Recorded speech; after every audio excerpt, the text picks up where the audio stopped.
All right. I want to first start with thanking everybody for coming. I'm going to call the meeting to order. We will begin with the flag salute. And Amanda, will you lead us? I pledge allegiance to the flag of the United States of America and to the republic for which it stands, one nation, under God, indivisible, with liberty and justice for all. Okay, I just want to note that Director Farnsworth is coming. She's just running a little bit late, so if you see her coming in, she will be here. So do we have any changes or additions to the agenda? The only change this evening is that Assistant Principal Jen Johnson will be presenting the winter season recognition tonight. Perfect. Can I get a motion to approve the consent agenda? I move that we approve the consent agenda as written. Second. All in favor, say aye. Aye. Opposed, same call. Motion carries. Okay, we were gonna go into the public comment section. I will read. The board will conduct all board meetings in a civil, orderly, and business-like manner and recognizes the value of public comment on educational issues and the importance of involving members of the public in its meetings. In order to permit fair and orderly expression of public comment, visitors may address the board on any topic within the scope of the board's responsibility. Public comments are limited to 3 minutes per person. When called forward, individuals will identify themselves and any affiliation with the school district and proceed to make comments within the time limit. Speakers may offer objective criticism to district operations and programs, but the board will not hear any complaints concerning specific district personnel. The board does not respond to questions or challenges made during the public comment period and will refer concerns to the appropriate district staff. The board requires the same standard of civility that the board imposes on itself. Thank you. Our first speaker tonight will be Bradley Branham, and there will be timers on the screens and a 30-second warning. So, oh no, my timer's not working. Hello. Timers on the screen. I'm sorry. I'm gonna have to Do you time want to it go ahead? myself. Yeah, I can wait for you. It's not working. I'm very patient, man. So I'll need my timer here. Okay, when you're ready. Okay. Hello, my name is Bradley Branham. I am a Ridgefield resident and a taxpayer. I am not here this evening to solicit support for the arts. The Ridgefield community is likely the preeminent supporter of the arts in Southwest Washington. I am here to express my profound dismay at what appears to me this school board's dismissal of the proposition that creativity is fundamental to human development. I retired as a senior physicist from Hewlett-Packard in 2019 after 30 years of service. During that time, I advised, tutored, and taught many engineers and scientists from around the world. On numerous occasions, I was told that the most intimidating aspect of integrating into American culture was the ubiquitous expectation of creativity. From preparing a meal to engineering a new device, the American mindset demands novelty. A visiting Chinese physicist once told me with pride that he had taken a series of classes in American creativity. If one defines creativity as the translation of perceived complexity into tangible manifestations, then consider what follows when you give American creativity a pile of junk. What do you get? Well, you get a human on the moon, you get a cure for polio, you get the ability to transmit information instantaneously around the globe, and you get practical enterprises that meet everyday needs, like U-Haul, Ridgefield. And so these are not trivial outcomes. They are a product of sustained creative effort. My experience has shown that technical innovation is often driven by rare flashes of insight that arise during periods of open, paradigm-challenging thought. Rote, paradigm-bound instruction resist innovation by depriving the mind of the time and motivation necessary to nurture those thoughts. The result is a dampened, attenuated, and diluted imitation. When I was in elementary school, copying others was strictly prohibited. In conclusion, I think that cutting physical education and music by half, reduction of visual arts by 25%, and recess limited to 25 minutes a week without informing parents or taxpayers like me is outrageous. And I will have serious thoughts about voting incumbency or voting for the first time against any tax levy until these things are changed back. Thank you very much, and I appreciate all that you're doing. Barbara Wright.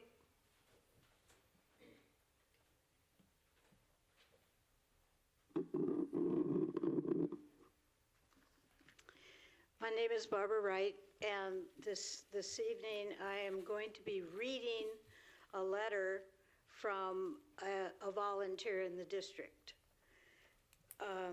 So this person asked me to read it. My family moved to Ridgefield 10 years ago because of the reputation of its schools. For the past 8 years, I volunteered in our schools because I care deeply about this community and want it to thrive. I am deeply concerned.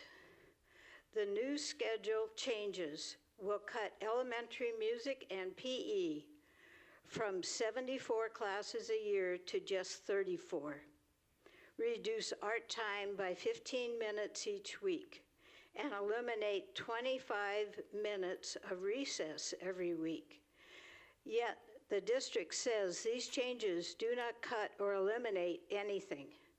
But when children lose half their music and PE, lose art time, and lose recess, those are cuts, no matter what we choose to call them. For many children, specialist time is what they look forward to most. It's what gets them excited to come to school. When we take away movement, creativity, and expression, we're not increasing engagement, we're risking the very thing that keeps children connected to learning. We're being told this is about academics, but where is the evidence that more seat time improves outcomes? Research consistently shows the opposite. Physical activity improves focus, memory, behavior, and academic performance. Recess is a crucial part of child development and helps students learn better. Art and music support creativity, literacy, critical thinking, and engagement. If declining academic performance is the concern, why are we moving in a direction that contradicts what we know about how children learn?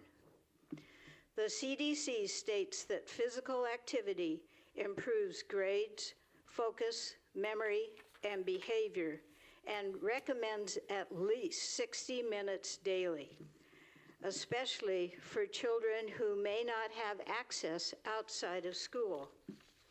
The American Academy of Pediatrics calls recess a crucial and necessary component of child development and warns against reducing it for academic reasons. Music education supports language development, memory, math skills, and pattern recognition. Thank you, Barbara. Thank you.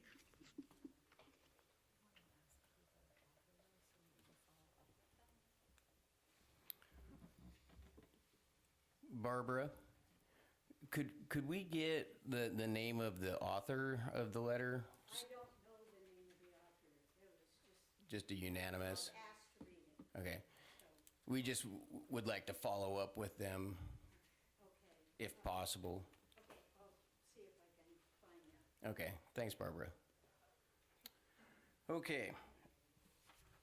We are moving on to the superintendent's report. Okay, thank you. I am excited this evening, and although it looks like spring outside, we are here also to celebrate our winter season state award-winning students.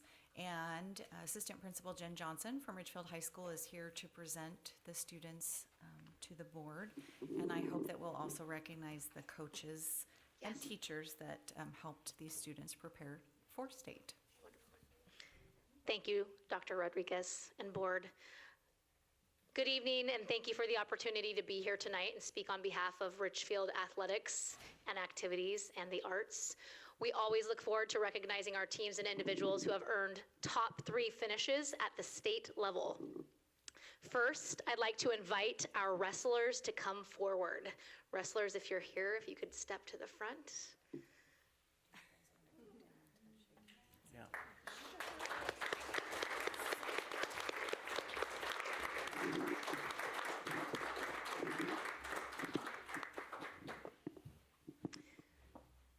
This was a historic season under first-year head coaches Sean Schultz and Kyle Simmons.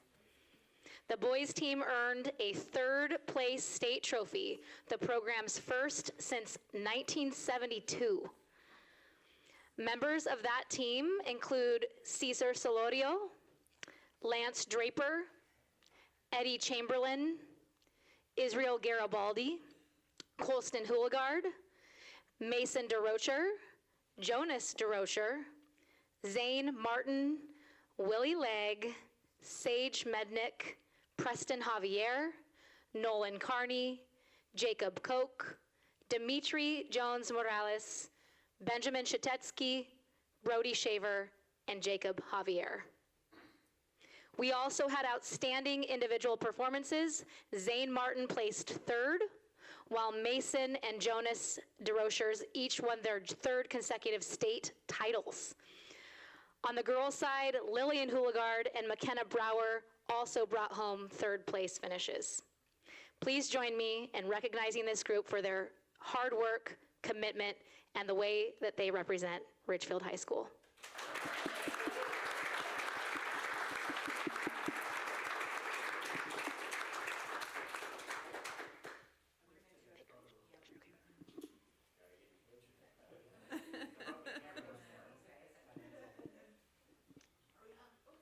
Get in there, McKenna.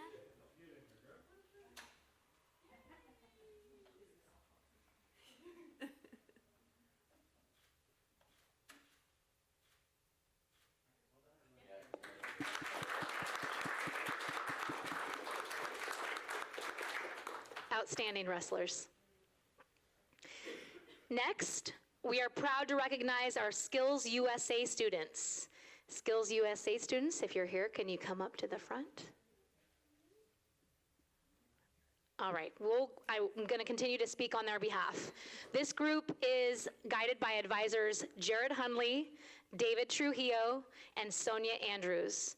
Notably, these are our first ever state champions in Skills USA, making this an especially meaningful achievement. Connor Rapp captured a state championship in cabinet making. Warren McCarthy earned a state championship in photography, and Quinlan Franco placed 2nd in shirt design. Please join me in recognizing their outstanding accomplishments.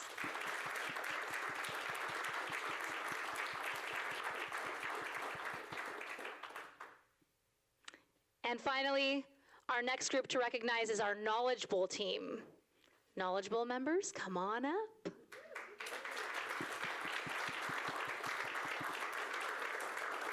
Coach, head on up there too.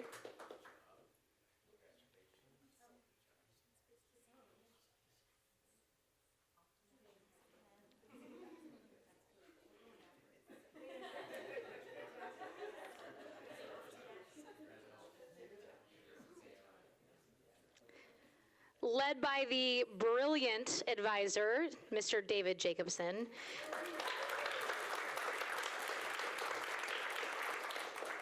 They captured both regional and state championships this season, making it their 4th state title in the last 5 years.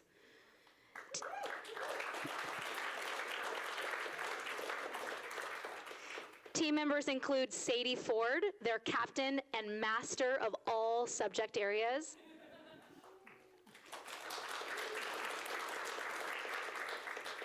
Katie Thiel, their science specialist.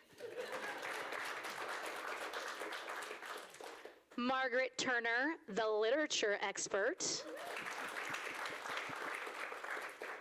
And Bobby Hull, a history and social studies specialist.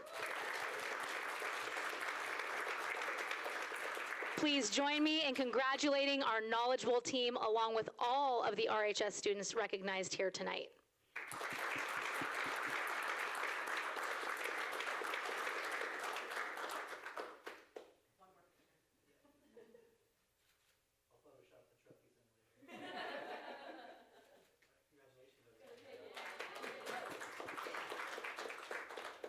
Thank you again to our leadership team and to the board for their ongoing support of our athletics and activities programs throughout the season.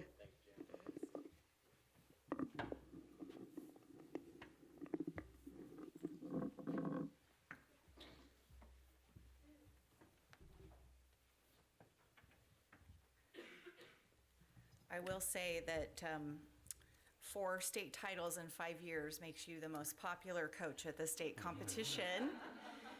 And I know that in all things academic, we compete on the field, but we're really there to support each other. And so I know coaches from other districts seek out David's advice, and we're just so honored you guys are doing such an amazing job. So continuing the Ridgefield High School theme, this evening we have our Ridgefield High School board presentation. So for about the next 30 to 40 minutes, we're going to be hearing about all the hard work that is happening at Ridgefield High School this year. Please join me in welcoming Principal Jeremy Tortora, Assistant Principal Lindsay McQuiston, and Assistant Principal Jen Johnson.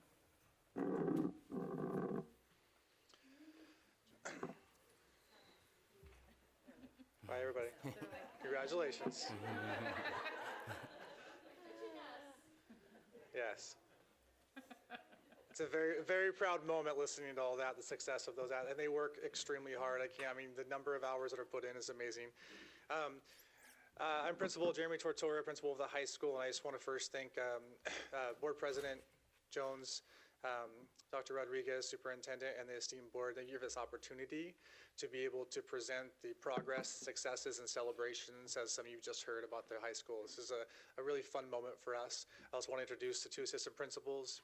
Assistant Principal Lindsay McQuiston, Assistant Principal Jen Johnson will be joining me in presenting some of our data and some of the work we're doing that we're very proud of, and celebrating some of the awesome accomplishments along with the ones you just heard with our winter accomplishments.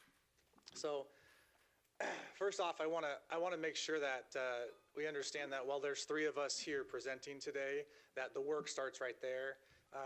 We truly have one of the most amazing staffs, and I know a lot of principals say that, but I'm the one that's right. We have the best staff.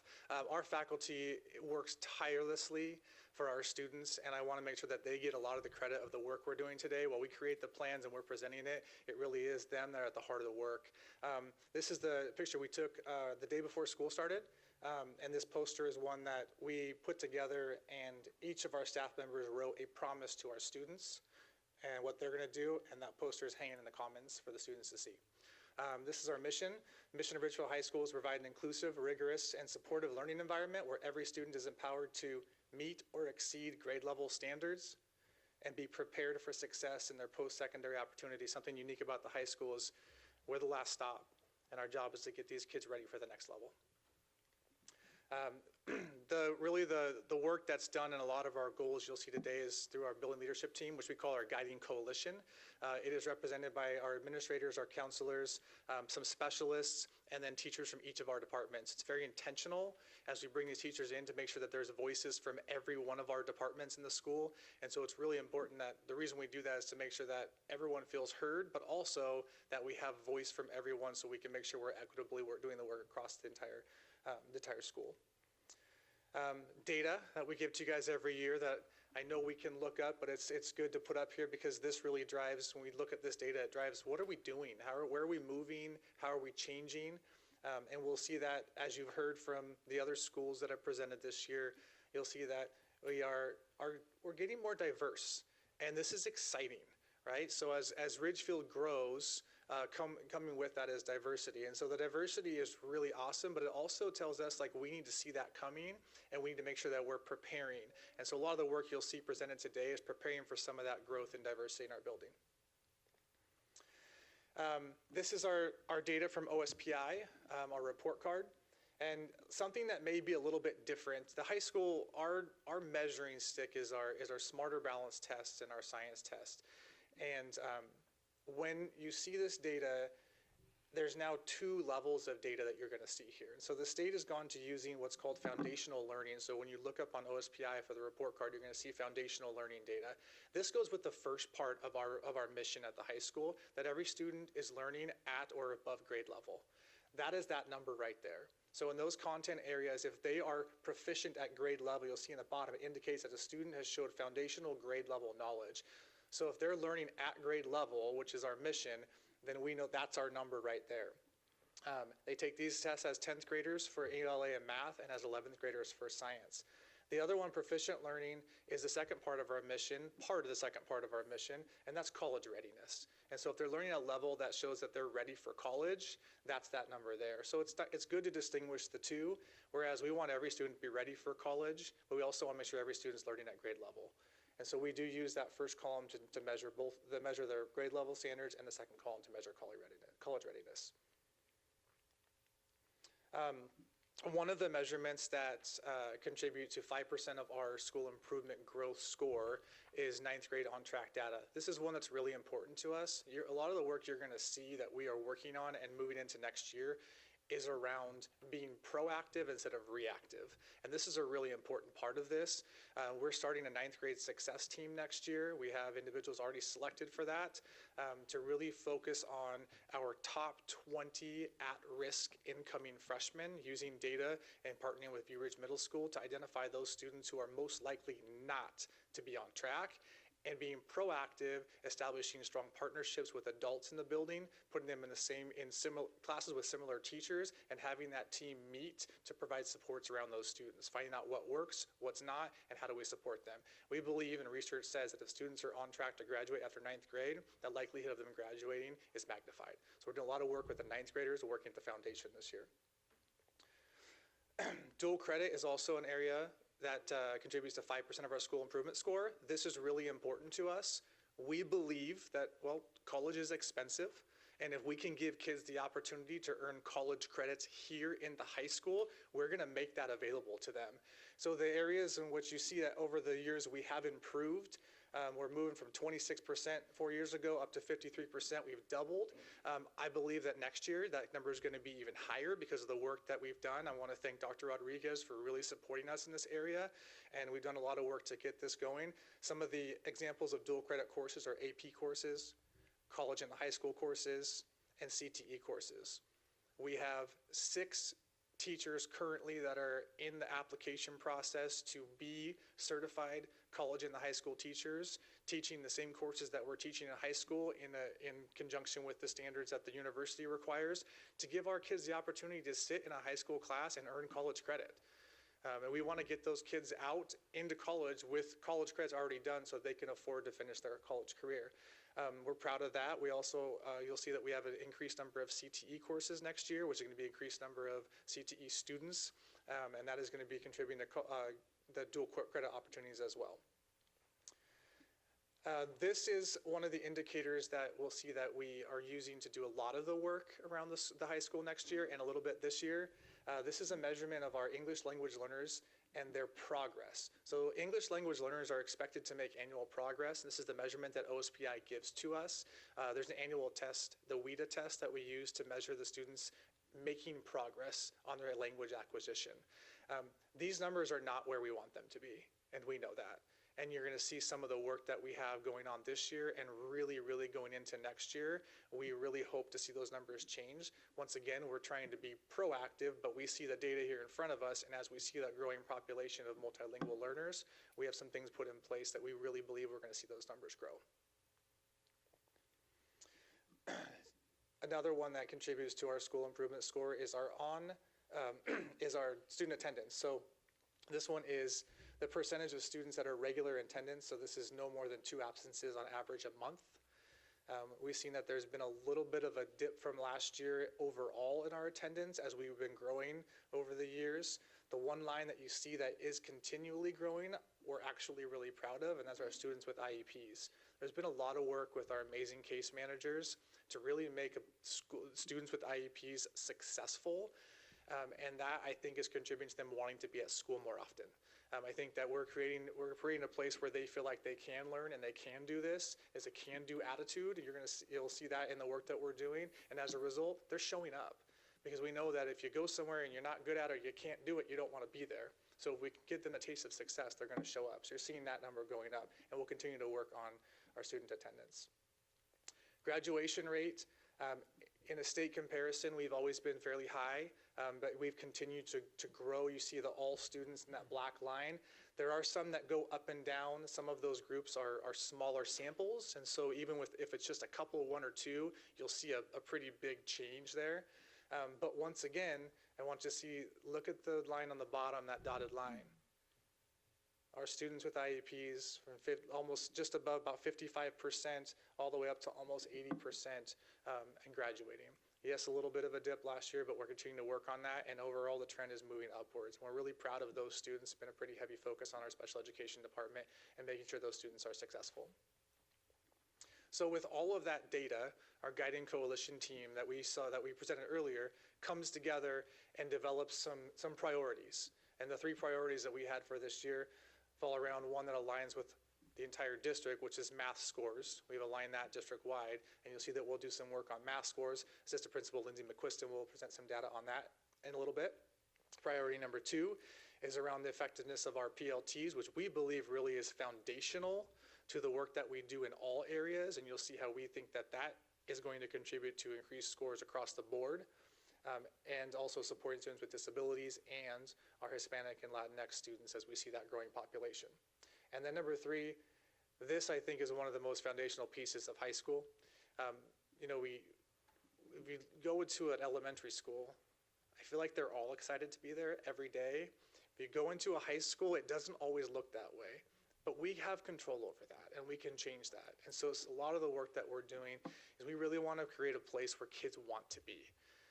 There's a number of things you'll see presented today that show this is how we are creating that atmosphere so kids show up. Because we know, as you see in the attendance, kids got to show up, right? When they show up, they're going to learn. We're facilitators of learning in the classrooms, but we can't do it if they're not there. And sometimes that's a choice. And if we give them a place where they're connected, they have something they're connected to, and they want to be there and they feel welcome, we believe they're going to show up more often. And so we're going to do a lot of work around that as well. Speaking about PLTs, again, I want to thank our district, and Dr. Rodriguez has come in and made this a focus of our district. And it has been absolutely amazing. We have invested in making sure that our staff are trained by going to Solution Tree Institute. Last summer, we took 16 staff members. We presented that when we got back in the fall, and that was amazing. This summer, we're sending 13 more. Even before that, we have about 15 staff members that have gone. So we're hitting close to 50 of our 72 certificated staff that have been to this Solution Tree training. It's really important for them to go in, not just to drink the Kool-Aid, but to be able to actually experience and see and hear the reason why we're doing this work. And it is really powerful to be there listening to the experts speak to this work. Where we're using this work is that we have done work over the last couple of years to build guaranteed standards in all of our core classes.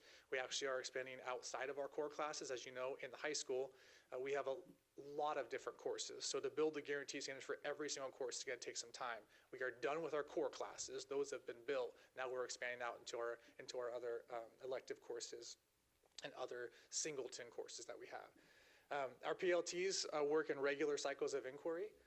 They bring data to the table, they look at it, we identify students that need supports, and you'll see some of the systems we have in place. Assistant Principal Johnson will present to you about the systems we have in place to provide interventions. One of the biggest cultural changes is that these are our students. They're not my students. And that's been a shift we've had in our building, and you see it every day now. And you'll see it because when someone starts struggling with a concept, they don't have to come to me, right? We can set up systems of intervention during our spud time, and we can say, you know what, you do a really good job of teaching this concept. We're gonna send all the students struggling with that to you. And so they work as a team, and that our students versus my students culture is shifting, and I think it's been effective. We've also had a lot of progress with our CTE courses and PLTs this year. As you know, it's hard for singletons to collaborate, right? When they come together and I'm the only one that teaches this, how do I collaborate? I'm not gonna take the credit on this one. They got down this summer and they figured out how to do this. And that was a huge part. They got together and they said, what do we have in common and how can we come together and make each other better? And I'm super proud of the work that those singletons have done in our CTE department to come together and effectively collaborate.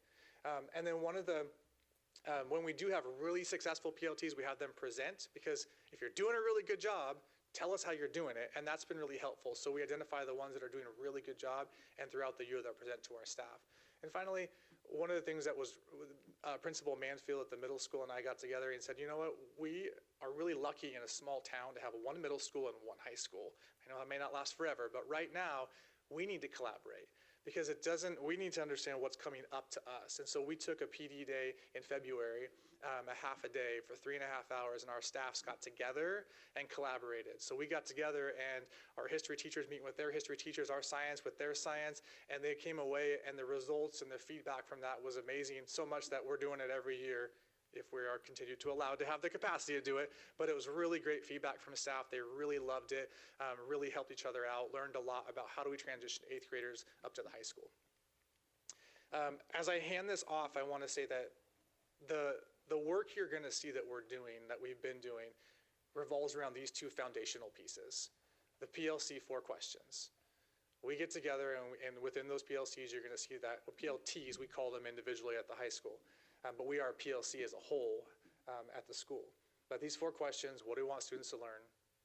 How are we going to get them there? What do we do if they're not getting it? And then what do we do if they do?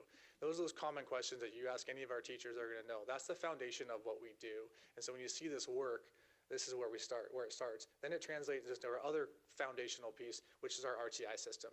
This is something that's still, I would say, in the infancy stages, but we're super excited about. We've implemented some technology this year to help us with it, and we've done a lot of work on establishing and building our tier 1, which what I say is what every student has in every single class, every single day. These are the consistencies across the building. Every single student. You'll hear that a lot in our building, every student, every day. And once we get that established, we're excited to implement next year some of our grade level teams. They're going to be working to identify the students who are not meeting expectations. I know that you guys have seen this before, but there's this number we always ask the staff, how many students should be successful in that green? And that number is 85%, right? And so if we're doing a good job, when we go to that next level and we start to break down the data next year in our grade level teams, it should be less than 15% that we need to provide interventions for. If that's the case, then we're doing a good job, and we're going to do some self-assessments on that to make sure next year. But we have some very, very intentional grade level teams established for next year that are going to be identifying the students and then providing interventions. So with that note, I'm going to hand this off to Assistant Principal Lindsay McQuiston, who will talk about our math goal.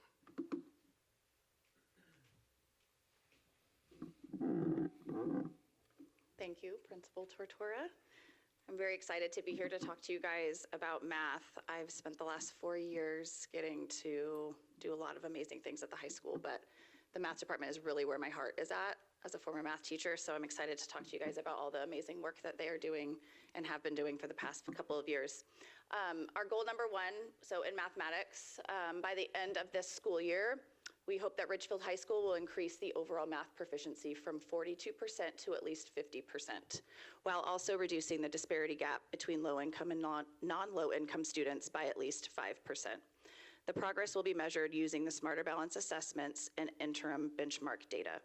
I will share a bit of data in a little bit. That is not those two, but I think shows a lot of the progress that our school has done. A number of the strategies that we will use, so as Principal Tortora already spoke about, shifting the culture from my students to our students kind of increases the collective capacity to support our learners, and I'll talk a little bit more about that in a minute.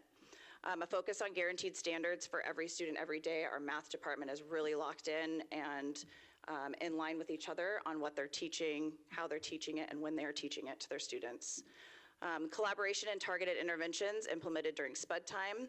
Assistant Principal Johnson. We'll talk about RTI Scheduler in a little bit, but I think the math department is really leading that work on how students and teachers are able to collaborate to best get their math information and their close that achievement gap. And then using interim assessments to prepare for Smarter Balance testing. We are in the middle of Smarter Balance testing right now. We just did our English testing the last 2 days, so we'll be doing math testing.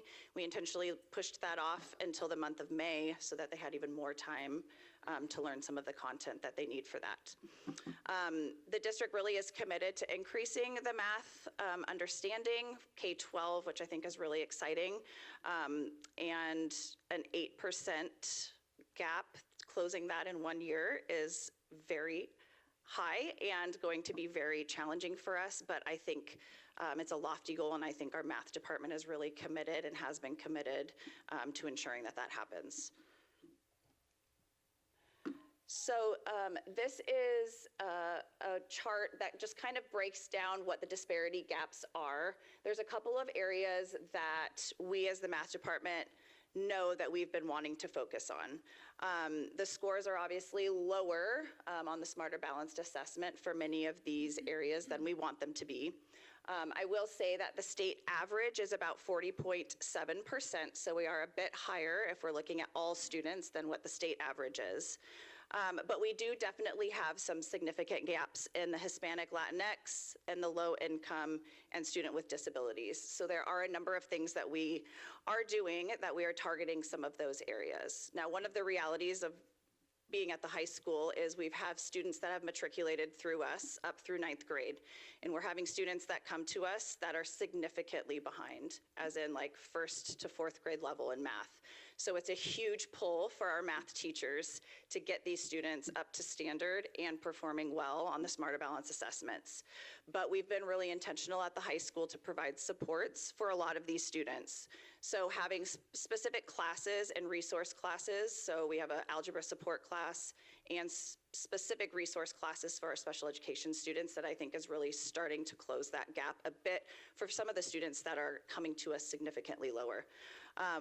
Like I mentioned before, during SPUD time, our math team, and I'll show you some data in a second, is really working on using our data to determine which students need the most help, and the teachers are really splitting up what that looks like to teach the various students within their subject band so that all students are raising up, not just those in some of the particular classrooms, dependent upon who your teacher is, for instance.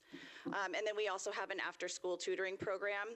So one of our paras works after school with students on all subject areas, but it is a huge resource for our students that are struggling, that they can have that if they're able to have their parents pick them up. That's another hour that they could be spending after school to really get some of those concepts down that they might be missing during class time. So one of the things that our math department has gotten really tight on is the standards that they are teaching and how they are assessing them. So what this chart is showing you is in algebra, so first semester, those were the guaranteed standards that we wanted every student that is taking an algebra class to be proficient in that standard. And so as you can see, we have close to 90% for all algebra students. So that's across the whole grade. That's about 300 or so students. We have almost 90% of students that are meeting standard. Those students can also show proficiency across the semester as well. So if they ended up showing proficiency in that standard second semester, then obviously that number might go up dependent upon they're still hitting on some of those things second semester. Similarly, in geometry, there was one more than what we had in algebra, but 4 guaranteed standards, and you can kind of see what the breakdown is there.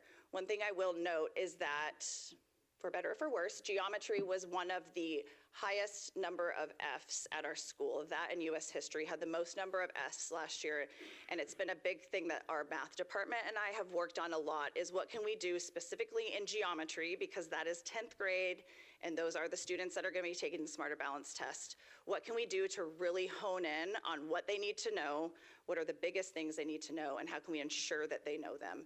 And I think those numbers sort of speak for themselves, that we are making huge headway for our students and understanding what typically is a class that many students say is the hardest math class that they're taking. So I really think that our math department, they share this data, so they have a shared spreadsheet. So all algebra teachers share a spreadsheet and all geometry teachers share a spreadsheet. Every test, they put their data on there from every test. And for every standard, they are putting all of the scores of their students, and they're getting together and sharing that information with each other and talking about, oh my gosh, your class did better than mine. What are the strategies that I can use? Can I send some of my students to you because you seem to know how to teach this better than I do? And I think they're really working in collaboration together, which has been really exciting to see, because I think in years past, those conversations haven't been happening. I think that might be it. So with that, I will give it over to Assistant Principal Johnson.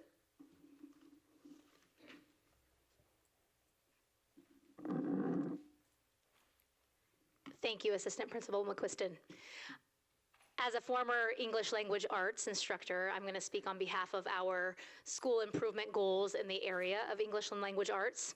So our goal explicitly this year was, by the end of the 2025-2026 school year, Ridgefield High School will reduce ELA disparity gaps between students with disabilities and their non-disabled peers, and between Hispanic Latinx students and white students by at least 5%. Progress will be measured using the Smarter Balanced Assessment. So some of the ways in which we have worked towards achieving this goal: number one is through professional development provided by our special education staff. We have an outstanding special education team at Ridgefield High School, and within our faculty meetings, we've built in embedded PD, where they are providing tools for staff to better support our special education students and their needs. We're moving towards the implementation of SIOP training for our teachers. SIOP is Sheltered Instruction Observation Protocol.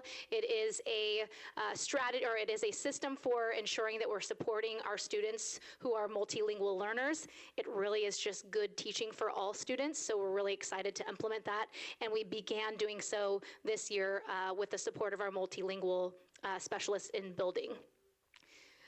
Through cross-content collaboration to align academic terminology and shared skills for students. So where we have worked towards aligning our practice and our Tier 1 instructional strategies, I'll provide an example to you all.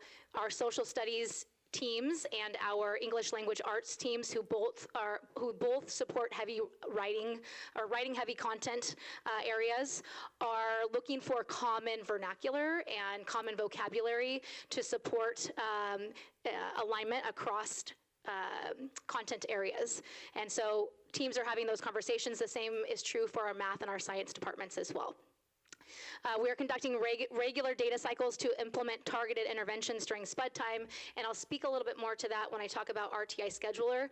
But I think one of the things that is most foundational to our work this year, when we are discussing response to intervention and how we're intervening with the academic needs of students, is through immediate intervention cycles. So oftentimes, or in previous years, intervention was late to the game, and so we spent, oftentimes when we were providing remediation to students, it was too late. It was after concepts had already been taught, and so we've really asked our content area teams, our PLTs, to hone in their practice and conduct cycles of inquiry that are 10 days or less, so that we can ensure that students are getting immediate feedback, because it doesn't make a whole lot of sense to teach for a month and then not assess whether or not that teaching was effective. Another area that we've used to support this goal is through adjusting our special education supports based upon individual student needs. So really evaluating whether or not our accommodations and modifications are actually meeting the needs of students, and then revising those as necessary, and then measuring whether or not those interventions or new accommodations or modifications are effective for students. Increasing sense of belonging and community through multicultural clubs. If we look at Maslow's hierarchy of needs, we know that students will not access their academic content if they do not feel a sense of safety and belonging. So we've prioritized, especially with our marginalized groups that we see are still working towards proficiency, we have prioritized ensuring that we're creating spaces where they feel connected to our Ridgefield High School community. And then lastly, monthly grade reports with follow-up actions for students with IEPs or multilingual supports. Principal Tutora has a spreadsheet where he is collecting data on a monthly basis and sharing that data with our case managers and our multilingual specialists to ensure that we are meeting the needs of those particular subgroups of students. So in preparing for the 2026-2027 school year, we are working towards a lofty and I feel attainable goal of getting all of our Ridgefield High School teachers PSYOP trained so that when they are instructing in their classrooms, we are ensuring that we are meeting the needs of our multilingual learners. And again, it's good instruction for all students. And then secondly, targeted Tier 2 intervention classes will begin in fall of 2026 to provide additional support to identified students. So I'll speak a little bit more to this when we get into conversations around our multi-tiered systems of supports, but really, Principal Tutora spoke to it. We've lived in a system where we are regularly reacting, and we want to establish a system that is proactive and preventative, and so that we're less reactive when responding to students' needs. And we like to set the table with data when we're having conversations and when we're formulating goals. And so our rationale behind the ELA goal and the math goals that we established are in our disparity gaps that you can see here. And Assistant Principal McQuiston spoke to these shortly as well. So we see disparities in our Hispanic Latinx population, in our students who identify as two or more races, in our low-income populations, and in our students with disabilities. So moving on to my joy, I'm going to speak to the multi-tiered systems of supports. For those who aren't aware of what MTS is, we talk a lot about it in education, and if you live outside the education world, you might not know what we're referring to. Multi-tiered systems of supports, it encompasses a collaborative, evidence-based framework that helps schools meet the academic, social, emotional, and behavioral needs of all students. It encompasses all of those things. If I'm going to make it more concise and define it more concisely for you all, essentially it is the foundation of ensuring that we are using data to close opportunity gaps. And we are including all of the data, whether that's academic data, social emotional data, or behavioral data, to ensure that we are meeting the needs of the whole child. So data and resources in an MTSS system are organized to help educators make data-informed decisions and ensure all students have the instruction and support that they need.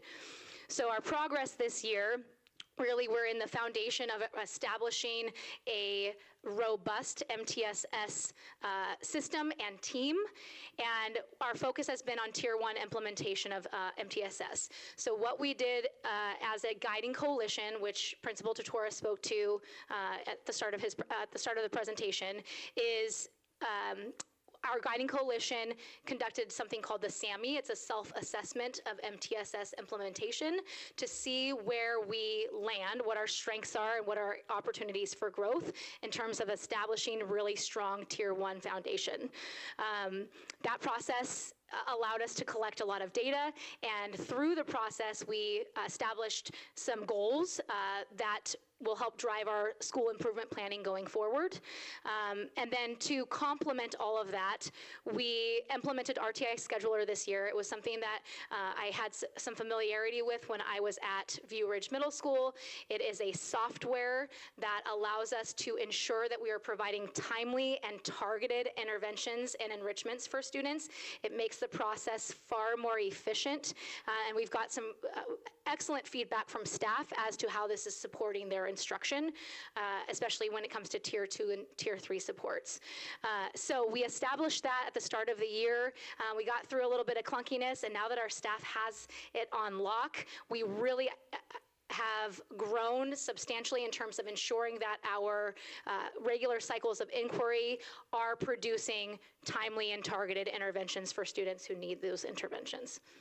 And then over to the left, this is some of the data we can collect from RTI Scheduler that's super helpful. You can see here that where students are spending their time, 34% of our students are using RTI at least up to last week for study sessions. 38% are using it for enrichment, 19% for interventions, so we're getting close to that 15% mark that Principal Tortora spoke to, and then 9% for test retakes. This also is really helpful when we have conversations with parents about students' performance in their coursework. If we have a student who is struggling in math, for instance, we can go and look at their RTI scheduler and see whether or not they've been spending time getting support from their math teacher to improve their performance. So another area that is going to support this MTSS work, so I was speaking to RTI Scheduler, which really is about ensuring that we are meeting students' academic needs. Character Strong is a pilot that we implemented this year at the high school that is designed to support students' social emotional needs at the Tier 1 level. So it is universal instruction that we are providing to all students to ensure that we are meeting their social emotional needs. Through this process, it's actually been a wonderful process. We've taken 1 day a week on Wednesdays and carved out the time so that we can ensure that we are delivering this instruction to students directly and intentionally. It's not a byproduct of the other things that we are doing. It is happening intentionally in classrooms.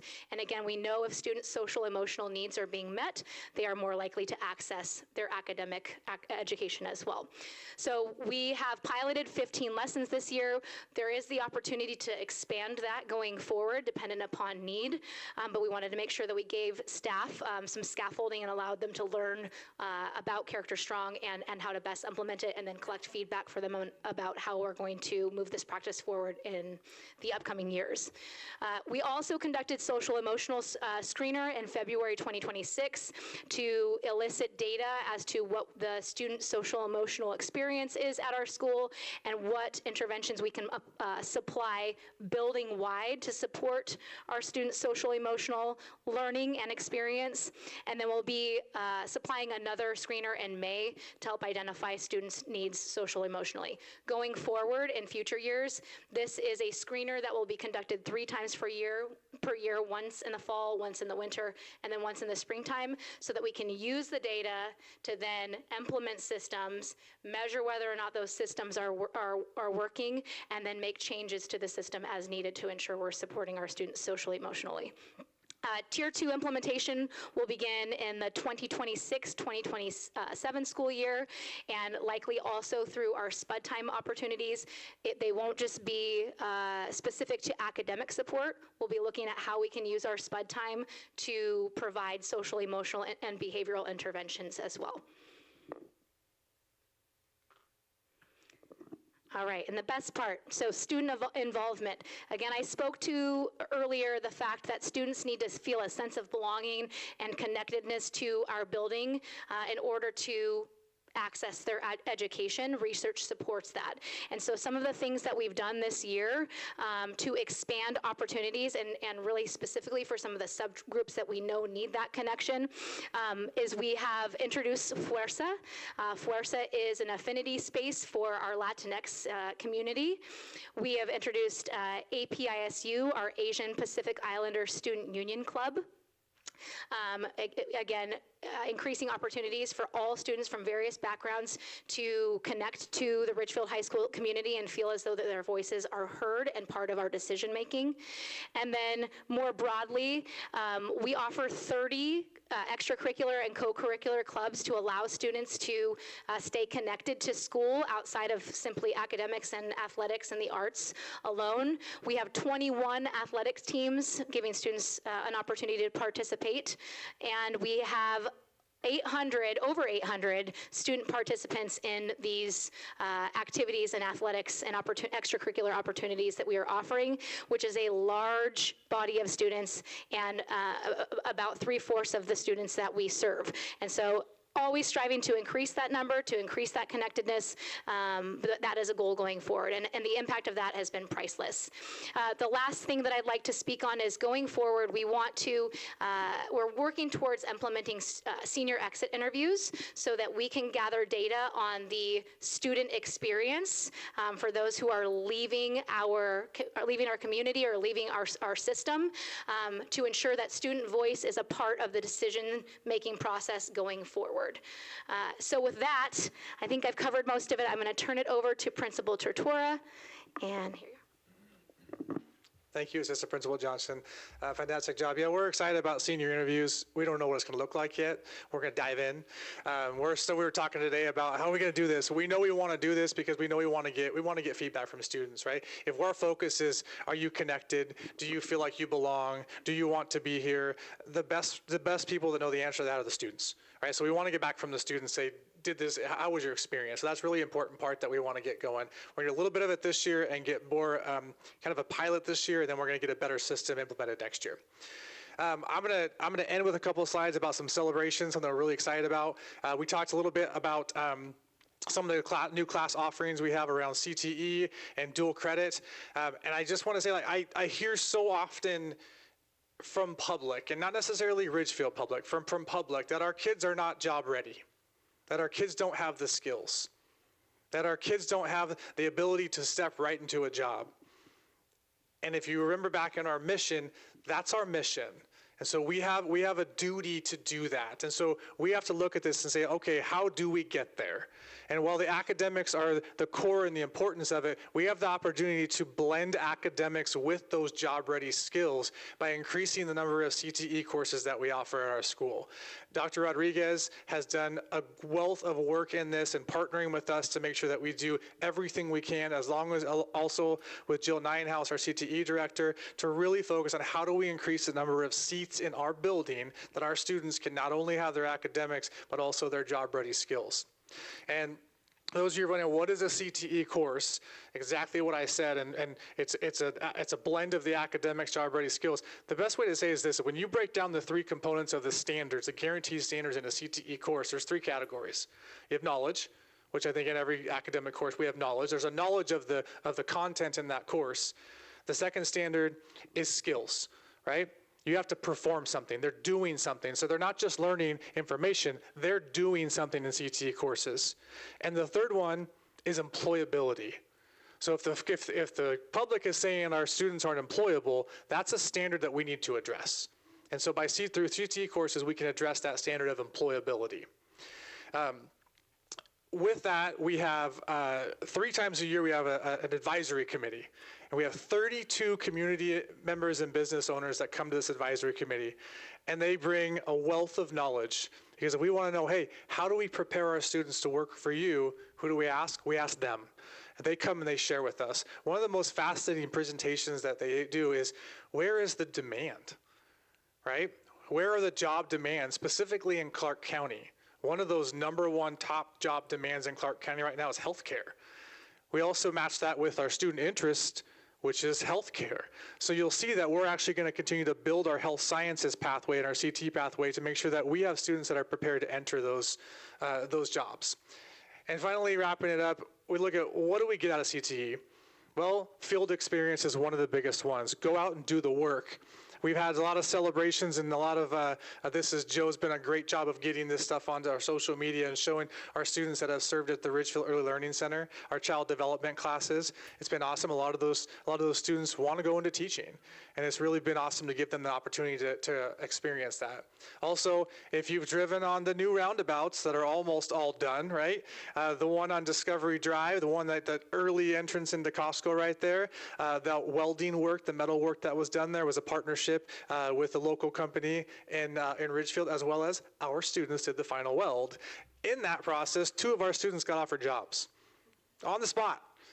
So that was an awesome connection with the community. And then also we've done a lot of work partnering with some programs around the state this year on their Core Plus construction program to expand that for our students, to really give them a complete pathway to enter into those jobs right away. We're really excited to offer our very first Core Plus construction class next year. And John Gerard, I'm going to give him a shout out. He's been phenomenal community member supporting us in getting that going. And we're really proud, really thankful to have him around. So as a total, next year, we're adding 5 new CTE courses next year: environmental science, audio and sound, video production, stagecraft, and our Core Plus construction will all be new classes. I think a number needs to go in there. after forecasting, over 200 new CTE seats with those classes. So 200 more students in the seats are getting CTE classes to that. A couple of them core plus construction, and also medical interventions, which we're really pushing to get our health sciences going. So I'm really excited about the CTE work, the dual credit work. I want to celebrate those opportunities. And with that, we are all finished. Are there any questions?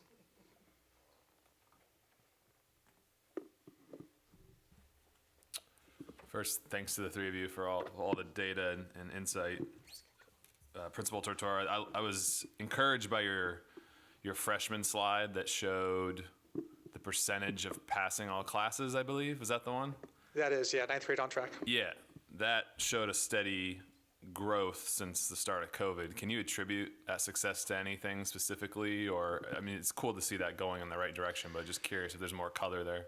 Yeah, I think there's been, the reason we're slowly going up, and I'm glad you're encouraged by it. I'm not happy with that number. I just want to say that's why we're being more intentional with 9th grade success. I think what's going up is that we started looking at it. I think that we started really diving into that and working with our freshman core teachers and having some intentional interventions. It's not where we want it to be, and we're slowly moving up. To be honest, our goal is 100%. Our 100% of our freshmen have passed every single class. That is our goal, and I think that we're going to strive for that perfection, and we'll settle for excellence, right? But we're going to strive for that perfection. But really the work has been just pulling data and being intentional with those freshman core teachers at this point, and then finding out what's going on. We also have a really awesome advocate that works for us, Stacy Barlow, and she does a lot of work around identifying students who are not showing up and getting them to come to school, and also establishing a really trusting adult in the building. And she's going to be a core part of our 9th grade success team next year as well.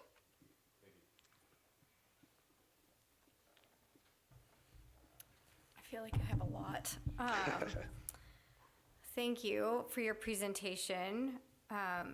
My questions kind of all feel like they keep going back to the maybe, do you work with, in your PLTs, the grading policies and like retakes and things like that? I'm curious about that, because I feel like if we're basing a lot of the results on test scores and then also on passing grades, do we have consistency in those PLTs with the grading policies and retake policies and those kinds of standards? That'll be my first question. Good question, and the short answer is no. And that is why we implemented the assessment the SAMI assessment that Assistant Principal Johnson was talking about. We realized as we got together in a guiding coalition and started talking to interventions for students who are not successful, that we can't do that until we have that consistency. So that assessment of our own building, which Assistant Principal Johnson piloted for us and got it to go on, has done a fantastic job. That gave us the ability to look at us and identify it's not happening. One of the things we're in process from the results of that is we have developed in the areas of academics, behavior, and social emotional support for students. We have developed a list, our staff has developed a list of, I think we're at about 10 to 12 right now that are things that you're gonna see in every classroom every day for every student. We're narrowing that down, involving staff. They have a voice in this, and we're going to agree upon those things.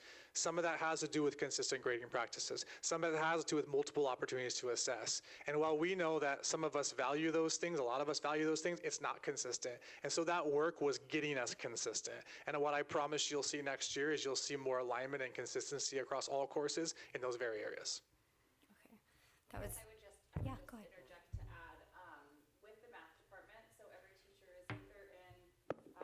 Algebra or the geometry PLT, and the data I put up there that was standards data, those two teams do collaborate. Prior to giving an assessment, they are in their PLTs. They all look at, or actually after they give an assessment, they're all together. They score an assessment all the same to look at what the variability is between the three of them or four of them, depending upon the PLT. And then they come to a conclusion of this is how we're going to score this. This is the criteria we're going to use. So the information you saw in there about the standards work, that has been verified within the PLTs so that they're all grading their assessments the exact same for that very reason, so that the data actually means something when they're comparing the results to each other. Yeah, I guess it's also fair to say, thank you for saying that. It's also fair to say that there are some PLTs that are lock solid on this, but it's not consistent across all. And that's the work we're doing. But we have some that are doing a fantastic job. Specifically, our math department is really doing a good job this year. Thank you, Lindsay. Okay, following up on that, I was curious because we've learned in one of our sessions for professional learning about the grading policy that's like the 100-point scale and how that can be really detrimental for students and like measuring actual learning. And I was just curious if you guys have like talked about that or dealt with that at all, just because this is our only interaction with you right now. But yeah, I've been working in education for 25 years, and I think we've talked about it for 25 years. We always hear that, and there are some. I know there's some districts and some schools across the country that have gone away from the 100-point scale. We're not in a place right now where we are considering moving away from that, but we're always open to discussion because if things are better, we're gonna research them, we're gonna look into them. I think one thing that has changed in our building over the past few years is that we are 100% standards-based grading. 90% standards-based grading. So our grade books are gonna look consistent in this area, is that 90% of a student's grade is the assessment of the standards, our guaranteed standards. And so when you're seeing the data that Assistant Principal Quiston put up there, that almost 90% of our algebra students are meeting standard, that's 90% of our grade book. The other 10% is participation. It's different, that they can have some freedom in that. And so we are focusing our grading on standards, which is a little bit better, but that where does an A fit, where does a B fit, where does a C fit? That's a philosophical question that I've heard for a long time, and we're not in a place right now we haven't been discussing changing that. But like I said, I think as education evolves, we need to evolve too. So if it's something out there that we want to consider, we're always open to talking about it. okay, and I think I'll stop myself from asking too many things because I'm sure everybody's got questions. One of your SIP goals was around response to intervention, and I believe you said belonging. And I was just curious if you have a measurement tool for that, or if you've done surveys of the students. I know we've heard from some of the other schools that they've really honed in on that and have like a way to actually see if the kids are feeling that. And if you have that, have you compared that to their attendance? Yeah, we did not have a systematic way to do that, which is why we have our screener that we are implementing, that we put in February was our first time. We're looking at data, and look at it again in May. So that's going to be our first step to seeing that social emotional screener for students. And then along with our senior exit interviews is another piece of data. So when we looked at that, we had that as a priority, but didn't put it as a goal this year. Like an actual goal, because we didn't see a way to measure that. We didn't have a system put in place. So what did we do? We developed a system. And so now we have a system. So you're probably gonna see that on next year's SIP goals, because now we have an ability to actually take the data in the beginning and see if the work we're doing is making progress. So we currently don't, but we will be able to get a little bit from our screener in February to May, and then a little bit from our senior exit interviews as well. We're getting there.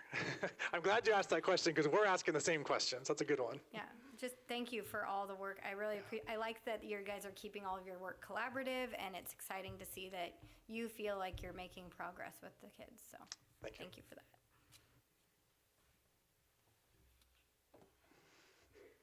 I have a couple of questions too, but I want to make sure, Donna, do you have any questions?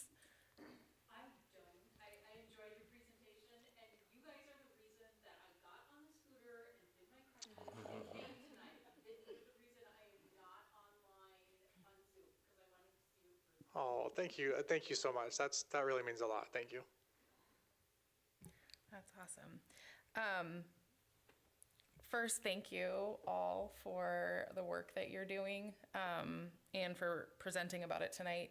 I know there have been a lot of things changing and growing at the high school this year. So thank you for the work that you're holding and carrying in that part of our community.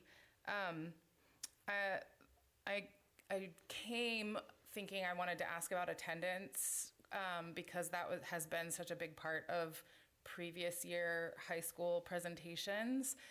And we've spent a fair bit of time looking at policy and is it reflective of what people are needing and wanting and what administrators are seeing. And I know we didn't have the numbers for this year on those charts that you shared. And I'm just curious because I know the year's not over yet, but how are things looking to date? Is it still going down or is anything changing? It's similar to last year. So we had a little bit of a dip last year. Yeah. And right now it is still similar to last year. And it bothers us. And we're always scratching our heads around, how do we get students to show up? And that is one of the big discussions that we've been having this year is what do we do?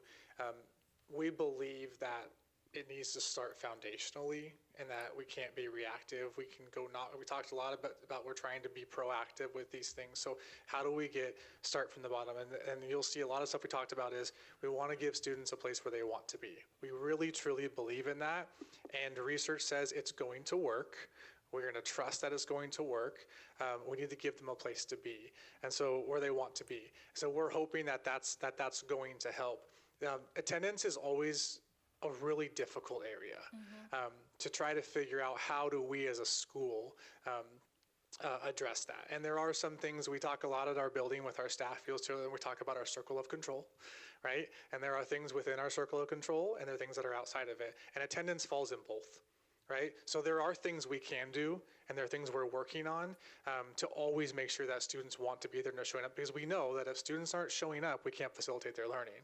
But there's also things with attendance that are outside of our control. And so we work a lot with what are the barriers that are not getting kids to school. I'm going to say once again, we have a unicorn in our building. Her name is Stacy Barlow. She's fantastic. I'm always going to raise her up and say, and she does a lot of that work. She does a lot of the home visits. She does a lot of the phone calls.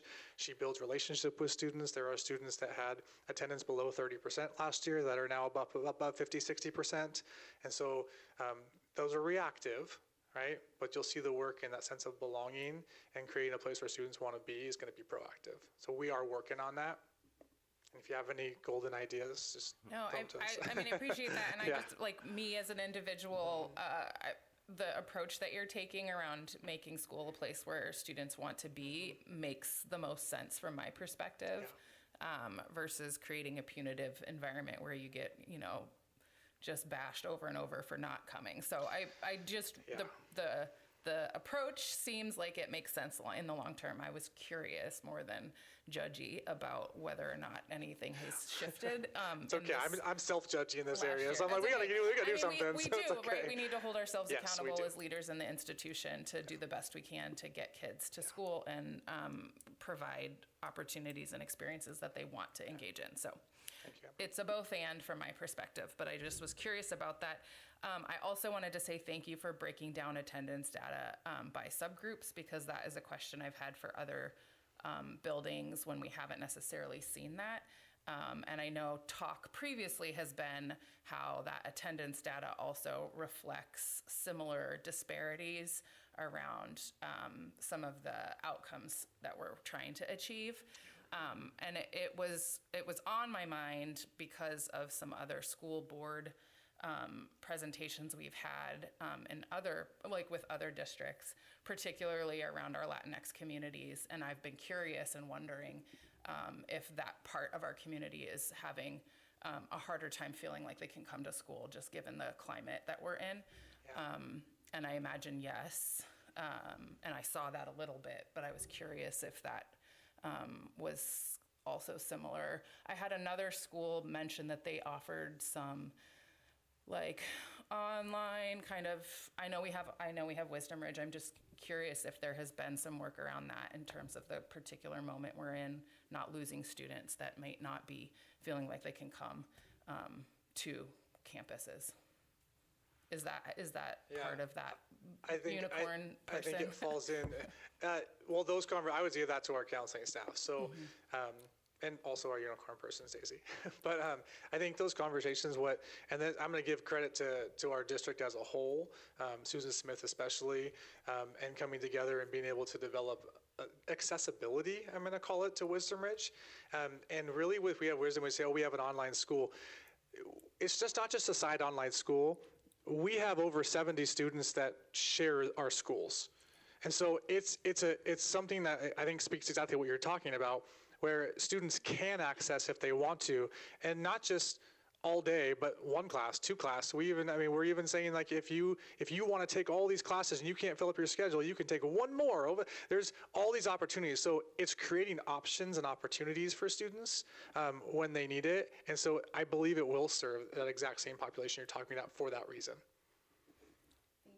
Thank you. And then my last, I think, comment/question that was raised in listening to your presentation.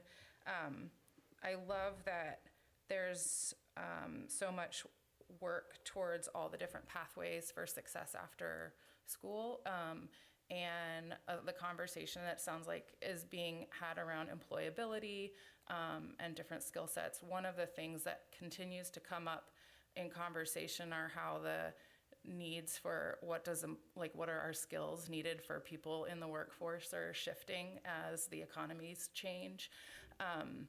And something that we've had some conversations around the Character Strong curriculum, and connecting that and linking that to employability practice and skill building, because so much of what is needed and asked for at this point are those soft skills. Can you handle a conflict in the workplace? Can you, proactively communicate with your supervisor? And so I'm just curious if there are overlaps between that at the high school level and some of that employability sort of next steps in the workforce programming and curriculum. Yeah, Character Strong has bits and pieces of that, and this was a pilot year, so we learned a lot about what fits, which lessons really fit our students and serve that exact same purpose to make sure, because like we said, we have all the CTE courses and we have over 550 students taking CTE classes, but they're not all taking those classes, so they're not all getting those employability skills. That is a big foundational piece of it, because we're working on a common rubric amongst all classes right now in CTE, where they're scoring students on things just like that. Not on attendance, but if you do miss a day, did you come and talk to your supervisor about what you missed? Did you have that conversation? So it is teaching those skills. So that's one piece of it where we're hitting half and hopefully more later. But accessing Character Strong, we get to now take the 15 lessons we did this year, go back, review them, right, and say which ones were working, which ones did the students enjoy, which one did teachers think were meaningful, and do we use that same lineup of lessons, or do we shift it more to our students, our high school? So it's a tool that we're able to use in the way that's going to meet those needs. Thank you. You're welcome. Thank you. All right. I don't have any questions, but I do have a comment. I appreciate the work with the middle school and that through line. I think that you were calling it the through line, so instead of, saying, well, I'm just so focused on the high school, if those two schools and then you bring in the elementary schools and everybody's working on that same through line, again, you're not having to be reactive, that proactive approach. So I want to say thank you for that work, and that everybody's coming together for the end good of that student. By the time that they're done, that high school didn't fix them. They were never broke to begin with, because that through line was picking it up. A little piece fell off and it didn't get forgotten. It got pulled back together, and so I'm rambling, but at the end of what I'm trying to say is that conscious effort is important and appreciated. Thank you. Thank you. I think it aligns with what we've been saying. These are our students, not mine. And that aligns with the high school. They're not just the high school students, they're our Ridgefield School District students. And so the partnerships are important. Very good. I just want to say thank you to the team, and thank you to your faculty and staff that I know were a part of so many of the things that you talked about tonight. Really appreciate the connections I'm hearing to our strategic plan that is still in process, but really appreciated the connection to the Every Student Every Day, which is a piece of the mission statement that our work group really identified as key. And obviously collaboration is alive and well, particularly in that trajectory from elementary to middle to high school. And I think just a couple things I wanted to shout out as successes in the data. I know we are never satisfied. And I also know how important it is to celebrate the progress because that's what gives us the strength to keep going. And in your attendance data, you know, there is a significant reduction in the disparity for students with or without IEPs. And I think that is just a testament to the work of the special education staff, but also the building as a whole around unified sports and other activities that really help all of our students to feel like they belong at RHS. And I also noted in the data really closing the gap in graduation rate, not to the same extent, but for students who come from low-income backgrounds or not. And that is, I think, probably one of the key predictors for success often. So it is really nice to see in the graduation rate that is starting to close over the last few years. So again, just congratulations and thank you for your excellent work, and we look forward to hearing more about it in the future. Thank you. As we end up, I just want to say thank you for this opportunity again, and thank you for the opportunity to continue this work. I really appreciate it. I'm really excited to be the permanent principal of the high school, and I just want to thank all of you for entrusting me in that job and that work, and it's going to be a really fun journey. Thank you.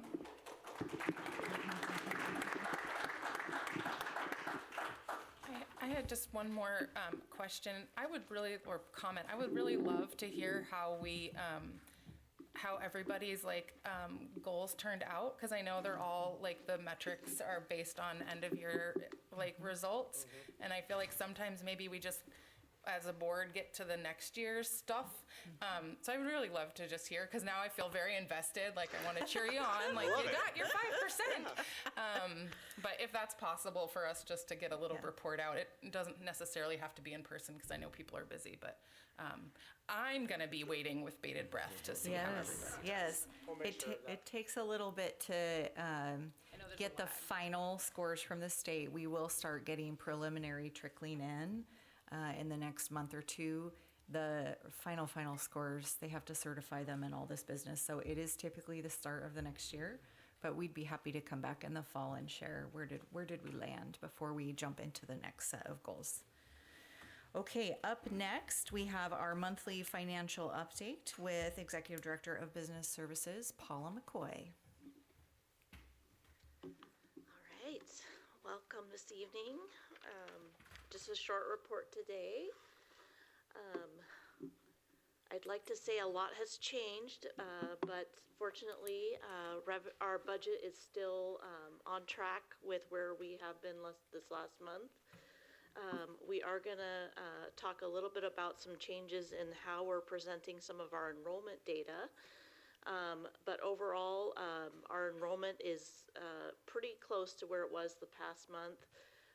And we are tracking for our cash flow a little bit higher due to our higher than what we had forecasted revenues, which we've talked about over the past couple months.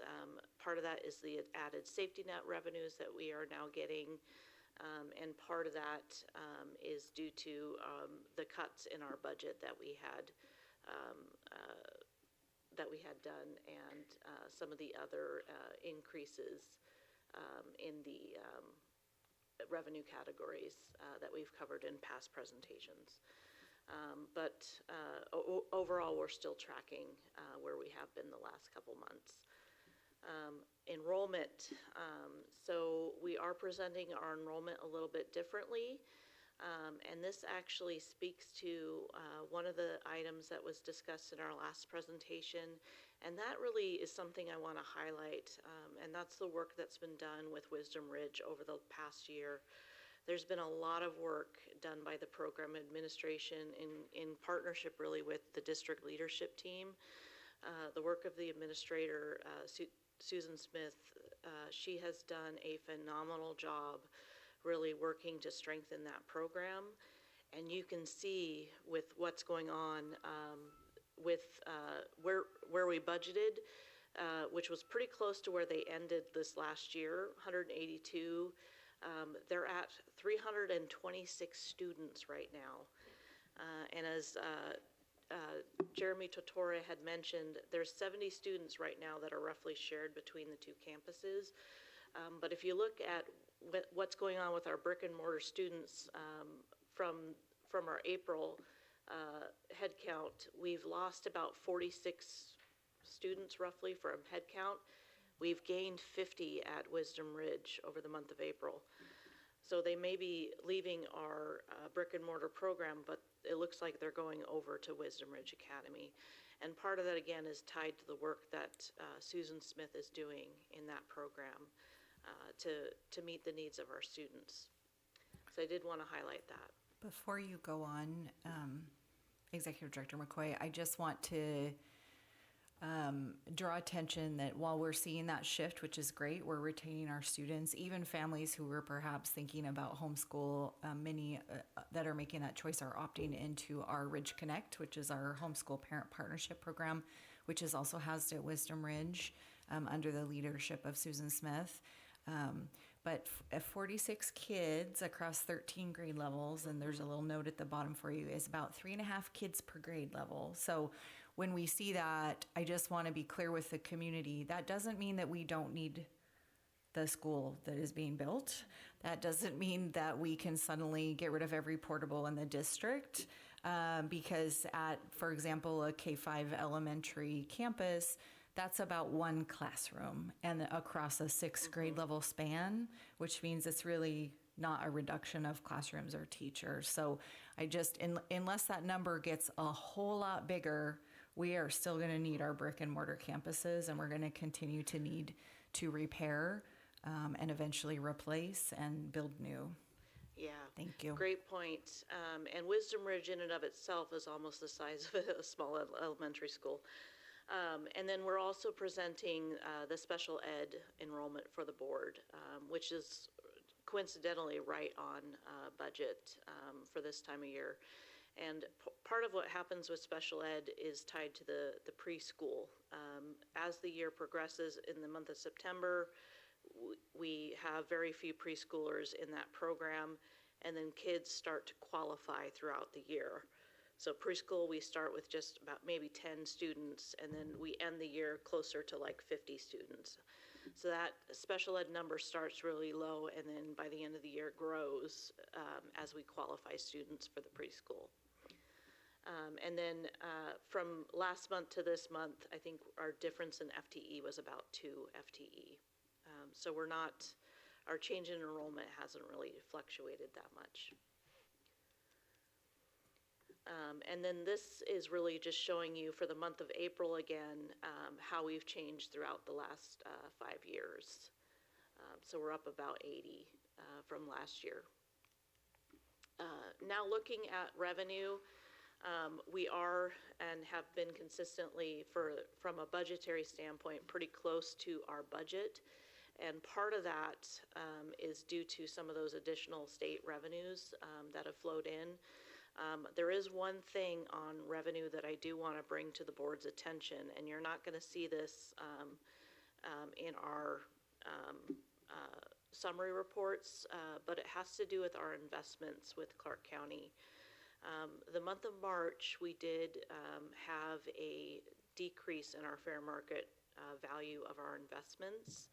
And this is pretty unusual, but it is kind of an unusual time. The county invests in treasury notes with the U.S. government, and right now with the war with Iran, the U.S. Treasury the value of the Treasury has taken a pretty sizable adjustment, and that is what's bringing down the value of the Clark County investment pool right now. We will continue to kind of monitor what's going on, but we did have a decrease in our investments tied to that. Overall, our investment income is up for the year, but we did take a slight hit in the month of March. And the value of that for the general fund is about $62,000 for perspective. The largest impact was $62,000 for the board's perspective. But that's one thing I wanted to point out for the month of March. Again, community ed as a program, that is doing really well. Elsewhere in the district, our other programs are also doing really well on the local revenue side. State revenues, with the exception of our general enrollment, which is under budget tied to the 91 FTE, our revenues are actually over what we budgeted in other categories. So that helped us, is helping us on the general ed enrollment side to make up for the revenue forecast, or on the revenue forecast side. Now on the general fund expenditures, the month of March, we are just a hair under our expenditure budget, but part of that is timing of some of our vendor invoices.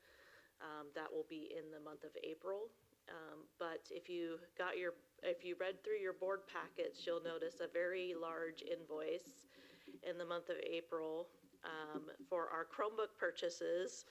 That was about $552,000. So that you'll see on the April chart when you get that next month. Now's the time of year, as we go through April, May, June, July, where the expenses will start to tick up as we get closer to the end of the year. And that's just normal for this time of year. We start to spend more as we get closer to the end of the year. So April will be up because of that large Chromebook purchase. May will be up. We'll see the ALE curriculum. We pay our large bill for the Wisdom Ridge curriculum in the month of May, and then for June and July we typically do some of our other curriculum purchases and technology purchases, and then August we have all of our year-end payments. So pretty much from now until the end of the year, our bills are going to start coming in pretty fast and furious. But there's nothing else that's pretty unusual for this time of year. From a cash flow standpoint, for the month of March, we're up just a hair. Obviously, April, this next month, is when we get our property tax payment. So April will be probably our largest month because of the increase in the levy. And then as the fiscal year progresses, we'll go back down to a normal month as we get closer to August.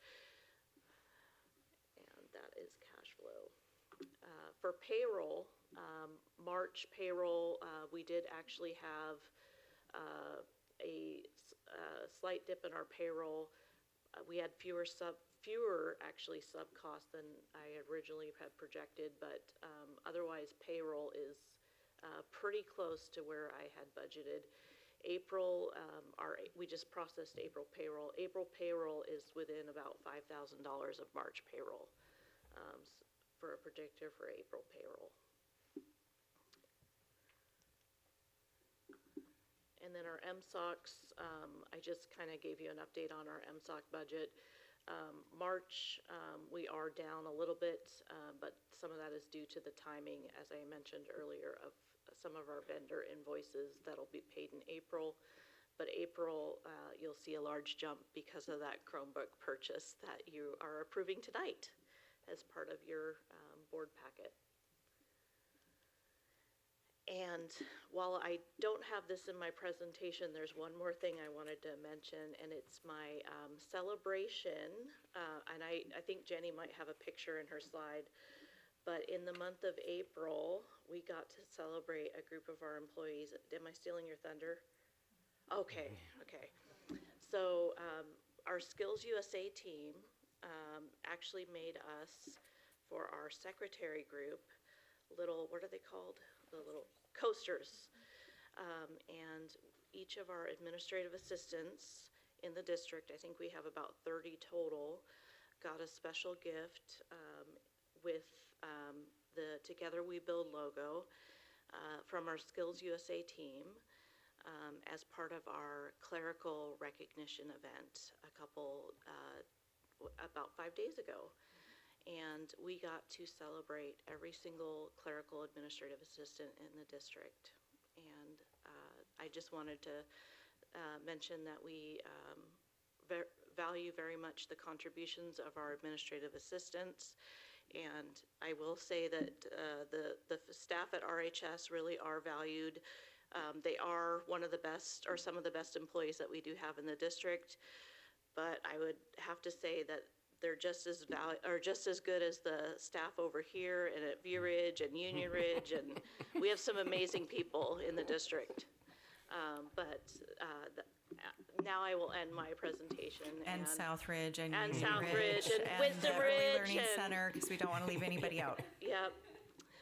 But any questions from the board? No, thanks, Paulo. All right.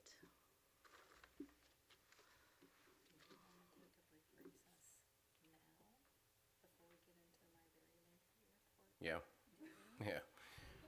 So I think we'll take a 5-minute recess, and then we'll come back to hear Dr.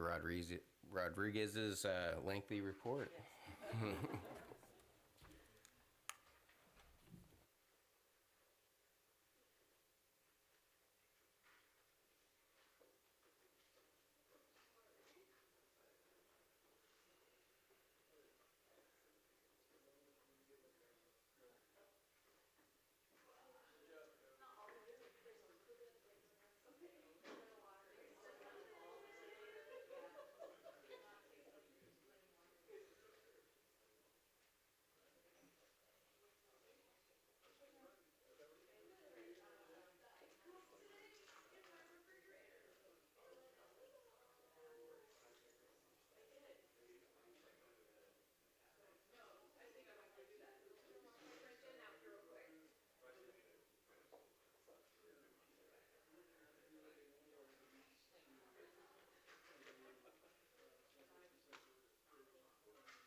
Okay. All right, we are back. Okay, back in session. Here we go. A couple of shorter updates, and then we're going to spend the bulk of our time talking about construction this evening. So just wanted to give you a quick public school funding outlook. We haven't talked about this in a while, so the Trump administration did release the president's budget request for fiscal year 2027, which begins October 1st. So this does potentially impact next year's school district budgets. It's a proposed 10% decrease in everything non-defense and a 42% increase in defense. Just like the state budget and the governor's proposed budget, it's not the actual budget, but it does give us a signal around what people are thinking. Again, they are also proposing consolidation of K-12 education grants into a single grant. This would include a $4.5 billion overall reduction in K-12 public education spending across the nation, elimination of 12 of the Elementary and Secondary Education Act, or ESEA, grant programs, including Title III Part A, which is to support English language learners, and also Title I Part C, which is designed to support migrant students. Congress, and this is again federal, is expected to hold hearings later this spring, so wanted you to be apprised. At the more local level, at Washington State budget updates, there's been really no substantive changes in K-12 public education funding this past session that impact our district. We've mentioned previously around the cuts to transitional kinder and a few other pieces that we don't currently have in place. Continuing to fall short of basic education costs. In the past 5 years, the portion of the state budget allocated to public education has decreased from 51.6% to 43.23%. And as you are well aware, as the school board, public education is considered the paramount duty within our state constitution. We rank 40th in the United States out of the 50 states in investment in K-12 education as a percentage of our state's total economy. And we continue to have shortfalls in special education operating costs and student transportation. So you heard in Executive Director McCoy's report tonight, we always bring you kind of the MSOCs is what she calls them, materials, supplies, and operating costs. I think you're going to start hearing people use this language of operating costs moving forward. Student transportation continues to be managed really well through our K-World partnership with our partners in Kalama School District, Woodland School District, and La Center School District. So we're doing a great job of tapping into every grant program available. But special education continues to hit us in every single district across our state, and roughly about anywhere from 18 to 26, 27%, depending on the district, of the cost of their special education programs is not covered through state funding, state or federal funding, which means that local taxpayers are the ones bearing the brunt for that expense. We continue to have new mandates added for K-12 school compliance. Most of the time, those don't come with any additional resources or funding in order to meet those.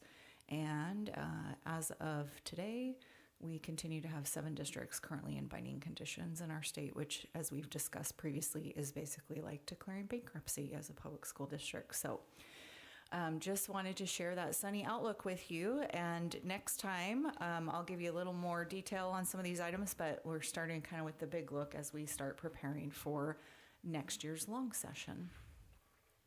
A quick safety update for you. You may have seen we had some nice coverage in the Columbian and also in the Reflector. We participated in a full-scale evacuation and reunification drill last Friday, so there's a couple of pictures from that. I think the paper said 4 hours. I will say Dr. Ellis and Mr. LeCount were there at, I think, 8:30 a.m. I think we got out of there at 4 p.m. So it was more like a 7.5-hour drill, 6 hours for the majority of folks. So joint exercise with high school staff, Ridgefield Police Department, Clark County Sheriffs, Clark Fire, Cowlitz Fire, ESD 112 Safety Center, the Columbia Regional Emergency Services Agency known as CRESA. We also had partners from several other local school districts. I know that I saw Evergreen School District was well represented. We had folks, I think, from Battleground School District, Kelso School District, Camas, we had several from Camas School District, Vancouver School District. I said Battleground. It's a test of my Clark County knowledge. A lot of them. Hawkinson, I think, sent somebody. So it was really great to have such good participation. This is a piece, really kind of the next level around safety planning since everyone has adopted the standard response protocol. So the SRP, you'll remember when Dr. Charlotte Ellis shared with us kind of the color codes, and we all use the same vocabulary and have the same 5 responses that are flexibly used depending on the situation. All of our local emergency responders understand that language and know that language so that in a real emergency, we're not getting confused about what the right protocol is or what people are trying to do. This was the first live exercise of this scale in Clark County in 20 years. So I feel pretty proud of us here in Ridgefield School District that we said, let's get this done and let's do it here. Always lovely to have it here because it, again, provides an opportunity for our emergency responders to be at one of our school sites, at one of our reunification locations, and it just helps build that muscle memory for everyone. It was a simulated chemical spill. We had volunteer students, volunteer parents, volunteer teachers, lots of folks involved that didn't get to know in advance what was going to happen. Because we're really testing the systems and are we able to move people, evacuate timely fashion, keep track of everyone, and then get them back to the right family member at the offsite location. Immediately following that, everyone returned back to the high school and we had what is called a hot wash. So I learned a new term, hot wash, which is an immediate after-action debrief with really the emergency responders and then our school district personnel that were there. So just a big thank you to everyone for being a part of that. I think we all learned a lot and it was super helpful just to walk through that process. I know Principal Tortora snuck out of here, but I think he was expressing on that day, you know, I've never practiced something like this before. So I feel like we are better prepared should we ever need to use it, and hopefully we never will. Okay, we're going to jump into a little length here. I've been giving you commercials about this for the last month, so I'm pretty excited to share with you all the numbers today. I'm sure we have hundreds of people tuned in online to hear all about it, but it'll be available on the 3. Okay, thanks, Danny. I thought that it was Schrodinger's cat. Like, if we don't look, it could have been hundreds of people. Yeah, 300. It's in thousands. Yeah, 3,000. Okay. So this is picture as of, I think, yesterday. I always try to get you a real current one so you can see how the site is looking. It is coming together beautifully. Just a reminder for everyone, there is a live stream cam. I like to put that on sometimes, and I watch all the construction crew out there doing what they're doing. So I'm going to walk you through how we have been managing the project. And again, this is really...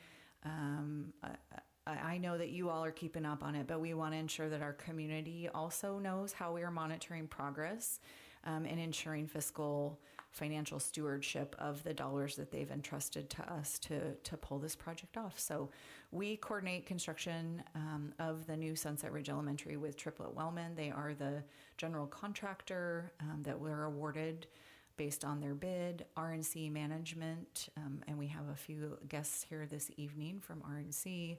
Construction, they're the construction management or owner's representative, and then LSW Architects, who I know you've met some of those folks before as well. They hold weekly what is called OAC, Owner Architect Contractor meetings. There's a 3-week rolling schedule, specific work by sector. There's an A, a B, a C, and a D. It has to do with the kind of the wings of the school. Things have been timed in such a way for us to be able to open next August. When I see people and say, oh, we're building a school in Ridgefield, it's really exciting. And they're like, oh, you're opening in 27? And I say, no, we're opening in August. And they're like, but we're working really hard to stay on top of that. And everyone has taken that challenge on, and we're gonna be there. ensuring permitting and approvals are completed as required, addressing any kinds of design issues, construction issues. There are lots and lots of subcontractors that have their own specialties. So as they come out and they're working on the site, sometimes they say, hey, we've seen this other maybe design way to do this that is going to be more efficient or more cost effective or is going to provide longer term savings for you and not having to do repairs. So there is always a process of things getting updated as you go through a big project. We also have biweekly capital project team meetings here, really between us and RNC, our business office, and then the superintendent's office. And then just a couple things like coming up here real soon. Playground installation begins in a couple of weeks, so I'm pretty excited to see that taking shape. I'm pretty sure my cabinet, like, we're going to be the first ones down the big slide, so it's going to be epic. Furniture delivery is on target for installation in July. We are on schedule for substantial completion by the end of July. Let me be clear, that doesn't mean teachers that you get to move in July. Substantial completion is like we will start to get the principal in, the secretary in. There still be work happening, punch list items happening, so staff won't be able to get into the building until mid-August, really right before our kinder days and our staff development days. And school will open in August, on time and on budget. Very excited. I wanted to give you just some more detail around the change order process because I'm going to share a whole bunch of data with you. I don't expect you to absorb all of it, but we're putting it all in the slides. And as Adam Cormack from RNC, who's here, and Derek Baher, who is our assigned, he's our Derek. What is your title, Derek? Project manager. Derek is our project manager. As they told me today already, like, this is not kind of the normal way of sharing information. So again, as people like to tell me, Ridgefield is different. So we're being different by being incredibly transparent with the change order process and the costs associated with that, because we want to ensure that our community is able to trust that we can carry out this large scale type of a project in a way that is again, on time and on budget. So change orders are part of all construction projects. It formally documents modifications. It can be a change in the scope, the cost, the schedule. We typically process once a month. I've never gotten one that only had one item. They always have more than one item. And each individual item, you'll see those listed as COR or change order request. That gets vetted by the architect, by our owner's representative, and approved by me as a superintendent before we proceed. There are some common reasons for change orders, so I've listed those on the left and given you some not so hypothetical real life examples that you'll see in some of the other slides tonight. So one thing that happens is an unforeseen site condition. So for example, when you realize that the soil that is supposed to be topsoil is not the right kind of soil, that from a structurally engineer perspective needs to be remediated, then you have to spend some extra money to get the right kind of dirt there before you build on top of it. That happened. Code changes and inspections. So as you are doing each piece, even though you've done an entire design process and worked through all these steps, when you have the fire marshal come out, when you have Clark Regional Wastewater come out, when you have the city inspector come out, sometimes they say, well, no, that's not what we meant in the code. Or, well, now that I see it, I want it to be like this. We are at the mercy of all those other local agencies. And so there are changes sometimes that have to occur based on the feedback from those folks, because until they sign off, we cannot occupy the building.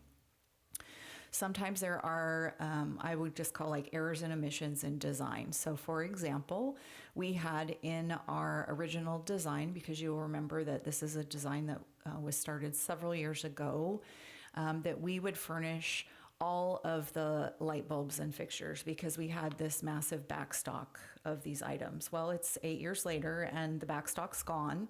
So when we finally got to this point in the process and they said, oh, we're ready for 800 light bulbs, and I said, I don't have 800 light bulbs. So that is an error or an omission in the design that we had to address through a change order.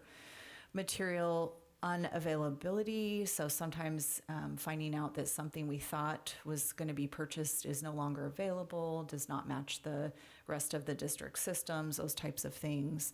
Of course, there can be weather and third-party delays. We have been incredibly blessed with gorgeous weather through this entire construction process, so that has helped us definitely to stay on time as well. And then the client requested updates. So for example, we determined after we're full into construction, well, not every classroom gets its own printer, but we didn't make a central location with a data port for the printer. So we have to add that. We're very discerning about what we agree to, so you'll see them as we go through the client items, and I'm happy, as is our Derek, to answer any questions that you have about those. Project Manager Baher. Okay. Couple more construction things just to get us all up to speed. I'm learning so much. It is super interesting, but just like education, construction has its lingo and its jargon. So RFI, when you see that, it means a request for information. These initiate from the contractor to the architect or to the engineer. So the team on the ground is building the thing, they're following the specs, and they're like, wait, what exactly does this mean? So then you get an RFI that goes to the architect or to the engineer, and then they get direction. ASI is an architect supplemental information or instruction. This one's originating with the architect, providing some additional instructions back to the crew on the ground. AFI is approved for information or approved for implementation. RFE is a request for an evaluation or extension. And an ROM is a rough order of magnitude, which is like, this is the estimate of what we think it's going to cost. But then, of course, you get the real bill down the road. So just keep those in mind because you're going to see those as we go throughout. So again, this will be here in the slides that you can refer back to later as well. So I'm going to walk you through every single change order that we have approved thus far, and also a list of things that I said no to. Just because I want you to see that as well. So again, these are processed basically at the end of each month. Starting, we had the groundbreaking in mid-June last year. It takes a little bit for things to get moving on a site. And so the first change order didn't have to go through until the end of August. And then we have one at the end of each month since that time. The items are listed here. So this is everything that's in change order number 1. There were 8 items. You can see what the category is. Was it something related to schedule? Was it a design clarification? Was it an owner request? Sometimes it's the general contractor saying, hey, we really think this would be better. And so then as the owners, we say, okay, that's fine. We can do that. If you see items in the red in the parentheses, obviously that's a credit back to us. So I like it when Project Manager Derek brings me those. And then the ones that are in the blue, those are actually cost to us. And then you have the total of the change order for in the overall entire cost of the project, what's the difference? So change order 1 is just over $100,000. A few of these items I've put some notes on for you. So like CO number 4, landscape maintenance of the play field until owner occupied. Often in a construction project for a school, the last thing to go in is the play field.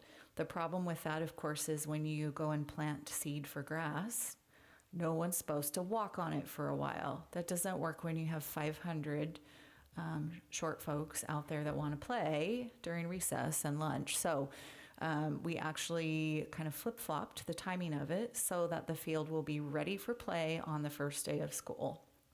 But that means someone has to care for and maintain that field. So that one, and then you can see number 7, the sports field irrigation. Obviously, if we're going to take the time to put it in, we want it to be in good shape when we start having staff and students there. So that was an item that we said, yes, let's do that, and felt that the cost was appropriate for that. The other one I want to draw your attention in change order number 1 is the upgrade to a full grind concrete finish. We cut back the finish on the concrete to the absolute bare minimum in an effort to reduce costs for this project. Knowing where the final bid came in, the recommendation from all the partners on the project was, you really do want this to be a little bit nicer. This is not the level of grind that we have up at View Ridge and current Sunset Ridge. It's kind of the in-between. It's the Costco, right? Yes, it's the Costco floor finish. So nice, not Taj Mahal nice, just Toyota nice, instead of being like Kia, to give you an example. So no offense if you drive a Kia. They're great in cost for what you get. So, okay. So on some of these, I've given you a little other pieces on the ones that I felt like would be of most interest to the board and to the community. But if you have questions about any of them, when we get down to the end, then I'm going to have our RNC partners head up to the microphone so they can answer specifics. Some of these things get pretty technical. So moving on to contract change order number 2. This one had 10 different items.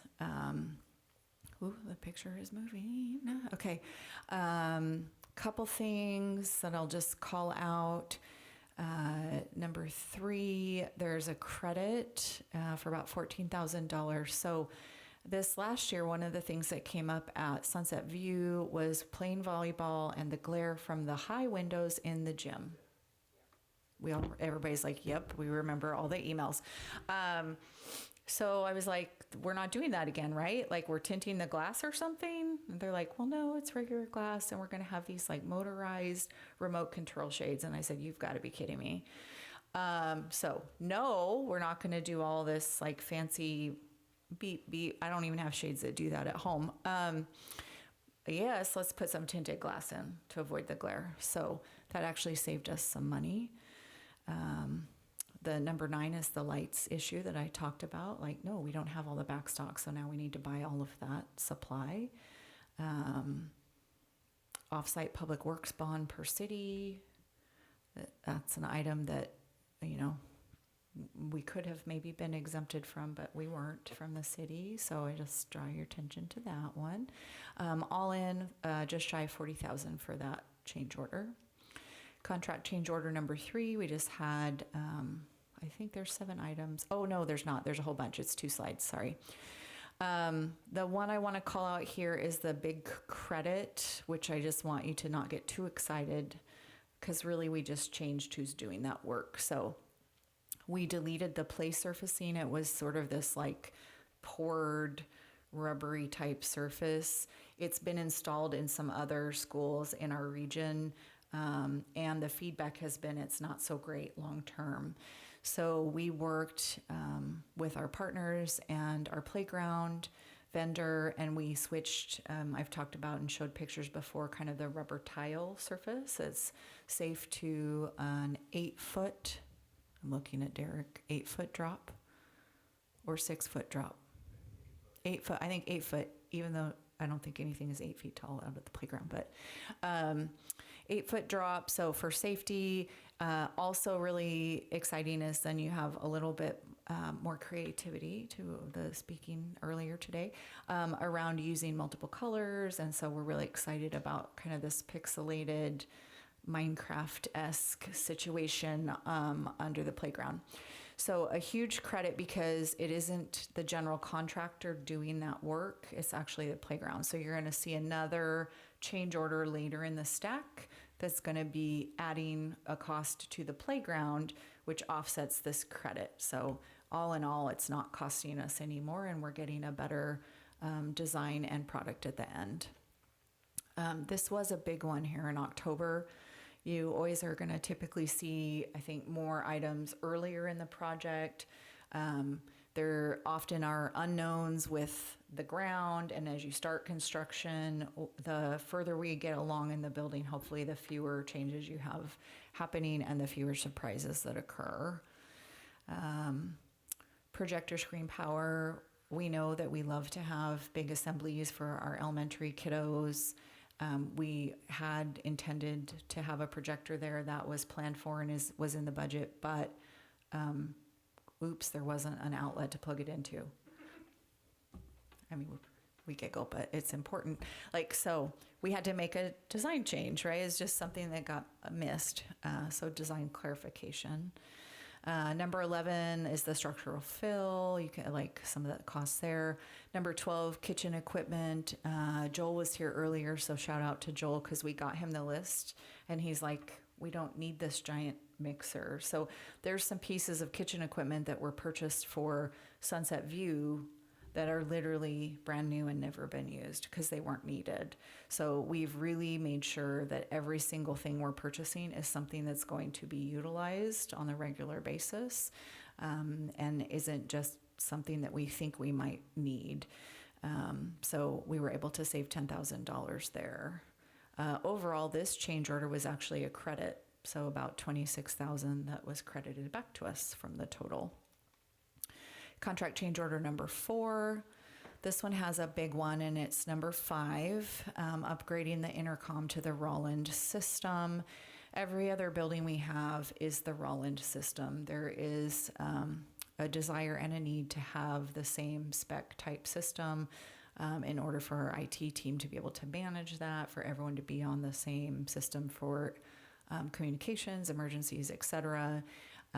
It is a specific brand, if you will. It's like Kleenex versus those scratchy things I hate.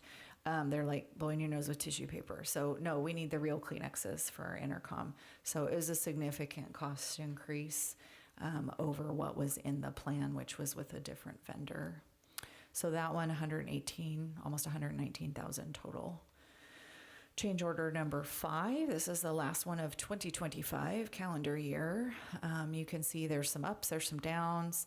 There's an additional credit of almost $79,000 for playground. So combined with that other one, that's about $200,000 credit because we're shifting who's doing the playground work. Modifying some of the screens, like modifying where the TV goes, like just a variety of things here.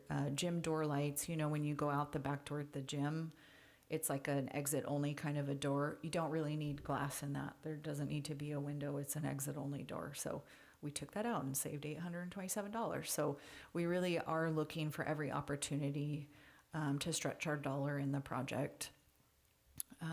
Window shades.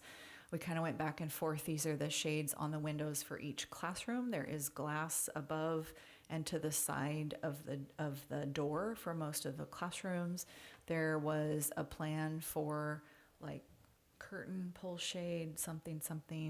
And after looking at a variety of options, we opted to just frost the glass. So from a safety perspective, you can't see in from the hallway. So if we were in a situation where we needed to lock down, turn off the lights off and out of sight, they're not having to run over and cover the window or roll the paper down or pull the shade or those kinds of things. Total for change order 5 was also a credit of about $57,000. Change order 6, 10 items. Couple that I want to highlight. Number 2, we made some change to the signage. It was important to ensure that the signage throughout the building was multilingual, English, Spanish, and Braille.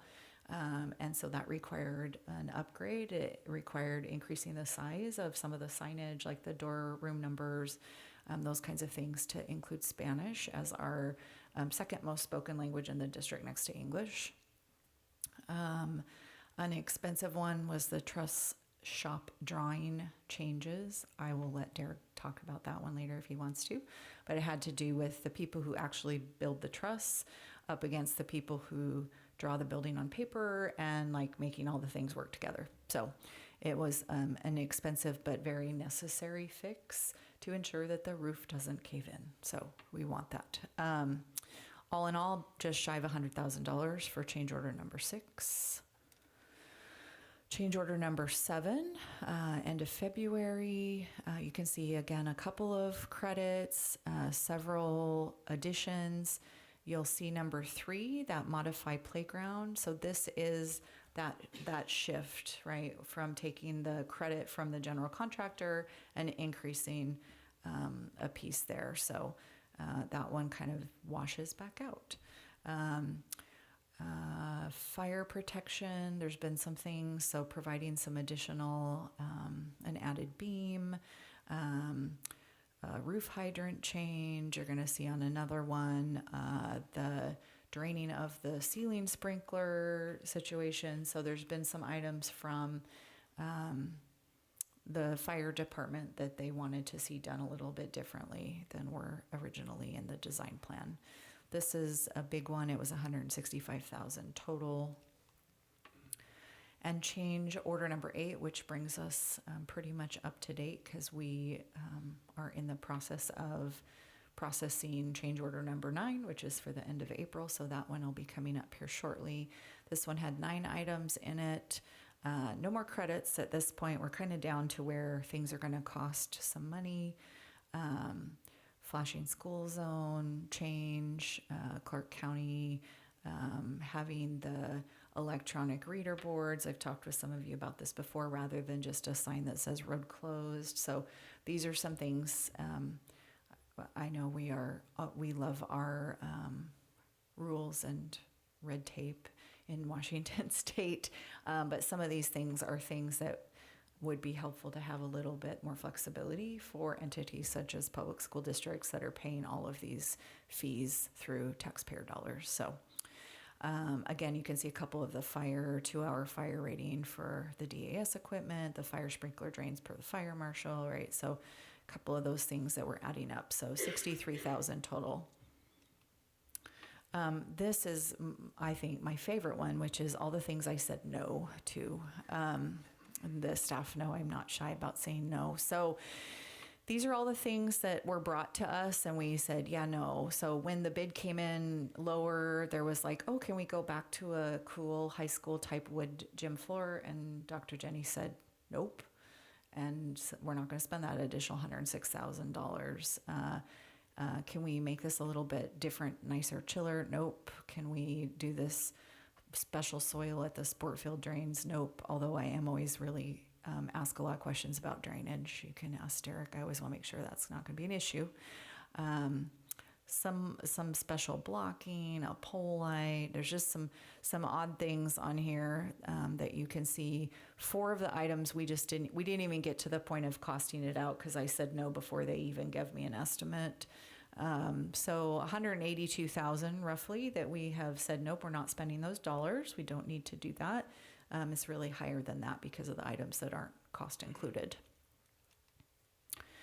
So all in between the 8 change orders, which as you saw includes lots and lots of little individual change orders, all in the difference in the total cost of the project is a delta of up just over $500,000 for the size of the project. We're doing a really good job of keeping costs in check, and just want to again say there are always change orders, even in the construction of a home.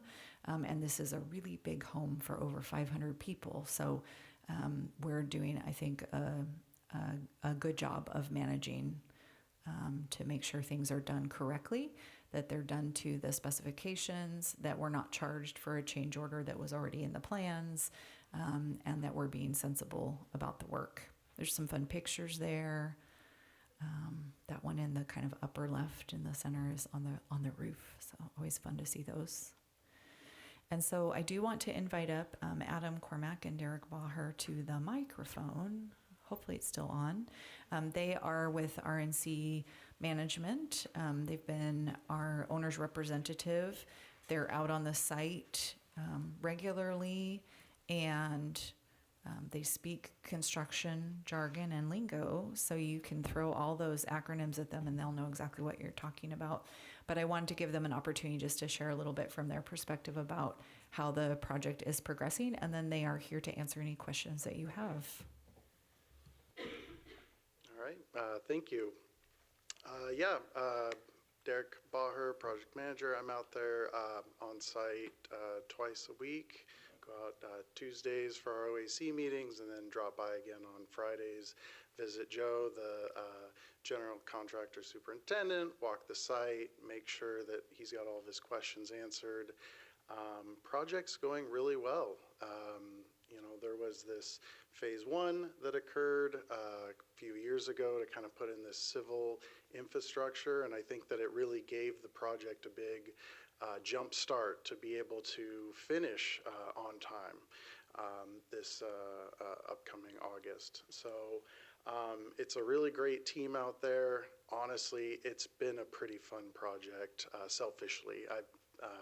The team, the architect, the general contractor, we have a lot of fun out there. And construction isn't always fun because there's a lot of challenges and issues and things that come up. And this team in particular, I feel like, has done a really good job of working through those issues and just making sure that we're doing everything we can to get this school built on time. So yeah, I'd say that's my experience. Yeah, I would just add, you know, we're out there on a regular basis. We scale up and scale down based on what the needs are to continue to move forward the project. I would echo exactly what Derek said. The team members out there, if everyone remembers, we did decide to go through a design bid build project, which at that point you kind of never know the contractor that you're going to get. And so we've been really grateful and thankful in the partnership that Triplet Wellman's done, their leadership. You know, there's still some challenges and there's still a lot of work to get done between now and then, substantial completion, and we're working with the leadership and part of the ownership team on a weekly and bi-weekly check-in just to make sure that 3-week that Dr. Jen, you mentioned earlier, it aligns with the Gantt chart. So yeah, you never know sometimes when you go through the design bid build who you're going to get with the funding and how that source came in. That was the direction we did. So, and then I'll just say LSW is doing such a fantastic job as well, being a partner with this team. And we went through a lot of change order requests there, and it's a lot of stuff. And the amount of times we roll up our sleeves and really look at those through the lens of, A, is it in the contract documents or not? And then when pricing comes in, reevaluate that price to make sure it's fair and reasonable. So the team, whether that's Triplet, whether that's RNC, whether that's LSW, all the subcontractors, and then the leadership at Ridgefield, just getting us that information so that we can keep that project on time. So it's been a fun project. We still have a lot of hard work to get done in a short period of time, and again, we're leveraging wherever we can to assure that substantial completion date is achieved. So I guess we're here to answer any questions if there's any clarifications on some of those change order requests. We're always available if this isn't, if you want to give us a call or shoot us an email, we're happy to address any of those if things come up after you have more opportunity to take a look at those change order requests individually. But each one of those, I know the team works really hard to review and evaluate and not just rubber stamp anything, so. And I will say, part of having a good team, you know, even though it was a design bid build, hard bid project with Triplet Wellman, honestly, it's really important to have that good general contractor, because they're not going to just they get a cost from a sub and blind send it in. Like that, it actually starts with Triplet Wellman, reviewing, kicking it back to the subcontractor, you know, getting their first take on if the cost is fair from their lens, and then passing it through for, you know, additional evaluation. But I just wanted to say it's part of that process is definitely the general contractor also reviewing it. So. Is there any foreseeable materials, or like I knew we were getting held up with metal, and it sounds like we've gotten through that part of it. From here to finish time, is there anything that that may delay the project as far as you know, availability or lack of availability? Yeah, procurement-wise, I would say no, not at this point, unless there's a complete shocker of something. I know that for the last 6 months, we've been talking about long lead items with general contractor. Is there any concerns? And No, Derek, we've got the elevators waiting in a warehouse. The mechanical units are being fabricated as we speak, ready to go 2 months early. So the switch gear is always a big one.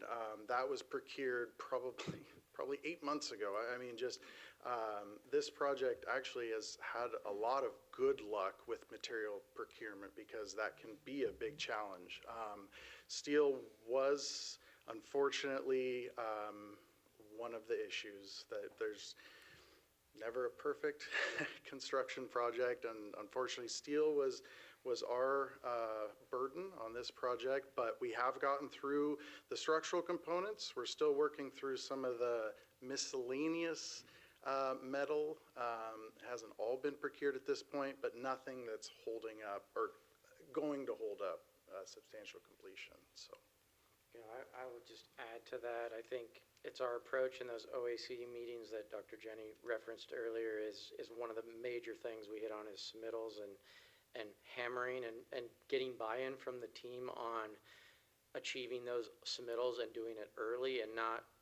There's nothing more frustrating to me to show up to a meeting when we're 8 months into it and we're still talking about submittals that should have been approved. So I think we had some buy-in from LSW, Triplet Wellman, and all of them to hit a target of getting those submittals completed. And there's still a few that are coming through, but to answer your question, I think Derek hit on it. We're feeling very good and comfortable and confident about submittal-wise procurement. We need to get some of that stuff out of the site and into the building so that we can start that site work, but a lot of that stuff is already in place. It's just a matter of the manpower to get it done and get it installed. So.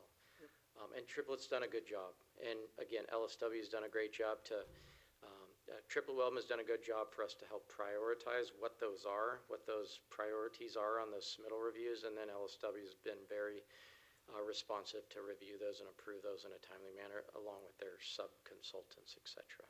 So it definitely takes a team. It's not just one or the other, but there can be times where we have to pull folks aside and say, guys, this isn't happening at the pace we want it to happen, and so expediting it. So in general, though, we're feeling good. There's some challenges, like I said earlier, out there. We at the administrative, we're pushing really hard to get that administration part done because that's the first folks that come in. We're feeling really good about the classroom wings. And we're also pushing really hard at the cafeteria, common area, and the gymnasium, because like we mentioned earlier, the contents, all the FFE is going to be coming into those spaces and then distributed out. And so we're really working hard and putting some pressure on the team to make sure that not only the administration area, but that commons area and that gymnasium gets done so that when furniture shows up, they have a spot interior to store that before it gets distributed out. So. Fixtures, furniture, and equipment, FF&E. Oh, yes. Another acronym. It wasn't on the slide. I know, it wasn't on my list. It's like, I got there. I Yeah. got there. Just wanna make sure. Sorry. All right, I don't have any further questions. No, I drive by it every day, it looks good, yeah. So thank you.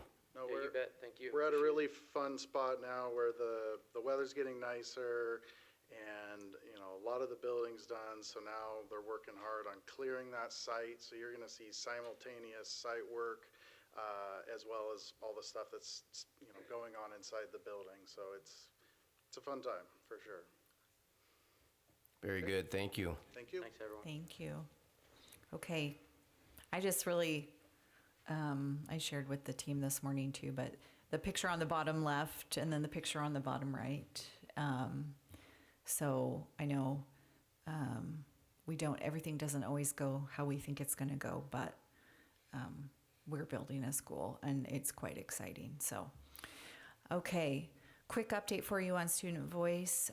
We've had 3 work sessions, the Superintendent Student Advisory Council up at Ridgefield High School over the last 2 months. They've researched and compared multiple policies and procedures from other school districts in Washington, as well as model policy around a proposed policy and procedure for student board representatives to join the board next school year. And they are basically finalized with their draft policy procedure and application process. They even put that together for you all. And we have a group of them that'll be joining us in May to share that work and be on hand to answer any questions the board may have for the first reading of that draft policy and procedure. So we're really excited to see that work continuing with the kids. And then last but not least, it might tell me something good. Since our last board meeting, I think, maybe not. Yes.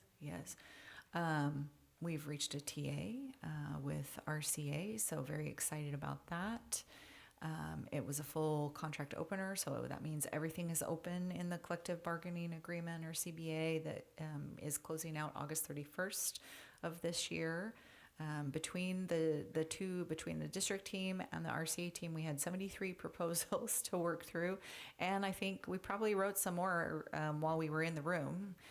Big thank you to Luke LeCount, who was at the table with me, and our attorney was there too. We don't let him talk too much though.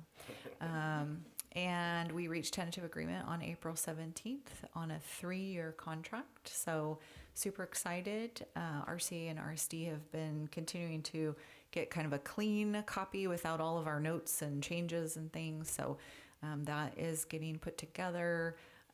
The updated salary schedule, and then something that we have will come out in the new agreement is around a process for updating job descriptions going forward. And RCA is great partners with us, and we always want to address changes now and not wait.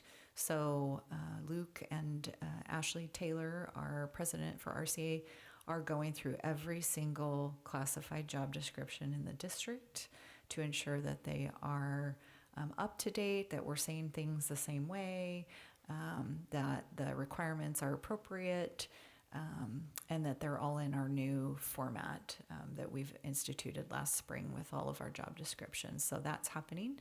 They have their ratification meeting scheduled next week. And fingers crossed, once it's ratified, then it will come to you all for the final stamp of approval. And then at that point, we know we are ready to start school next year, which is pretty exciting. So big thank you to Ashley. She spends a lot of time in our office working on things. Also to Vice President of RCA, Jody Harris, WEA Representative Jed Rivera, who's pictured there. And they had a caucus team, so just a big thank you to that team as well. Picture on the top right is on day 1 of bargaining, and the lower left is on the final day of bargaining. So everyone is still smiling. So we left as friends, which was great. And that concludes the superintendent's report for the evening. Thank you. And good job. Board communication. Jake. Yeah, I'll be brief. Just thanks to all our presenters tonight for all the great information. Congrats to our state winners, to wrestling, to Knowledge Bowl. Knowledge Bowl is a lot of fun. I've been able to join a couple of their practice sessions and competitions over the past couple of years, so I encourage anyone who can to attend in the future. It's inspiring to see the success and run our teams have had here. Skills USA, to see CTE get recognized kind of like a sports team or Knowledge Bowl is pretty exciting to me. CTE was the core of my high school experience, so whether it was JT talking his presentation or just seeing the success of our Skills USA students, that readiness piece of knowledge, skills, employability, I think is more important now than ever. And I love higher education as much as anybody, but it's not for every student. And so the more we can do to celebrate and empower our CTE programs, I think is a huge win. Released some salmon with my daughter in Union Ridge last week, and 2 years in a row, I will never miss one of those field trips. A lot of fun. So that's it. Thank you. Donna. I don't have a whole lot. I am so happy about the tentative agreement. So much work went into that from all sides, and thank you everyone for coming together and getting that done. ahead of schedule. Also, congratulations that we are on schedule and on time. As someone who built a 3,700 square foot house, we were 6 months beyond what the builder promised us. So to think we built a whole school and got it done on time, that's amazing. So. Donna, how many times did you change your mind on that house build? And we barely had any change orders. We fought our builder tooth and nail. Amanda.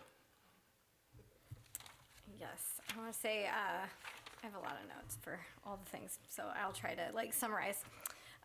But yes, congratulations to the knowledgeable students. I'm always in awe of all of you, and we still have one, Margaret Turner, still here, hanging out. And I wish you all the luck when you go to nationals in May, the end of May, all the way to Atlanta.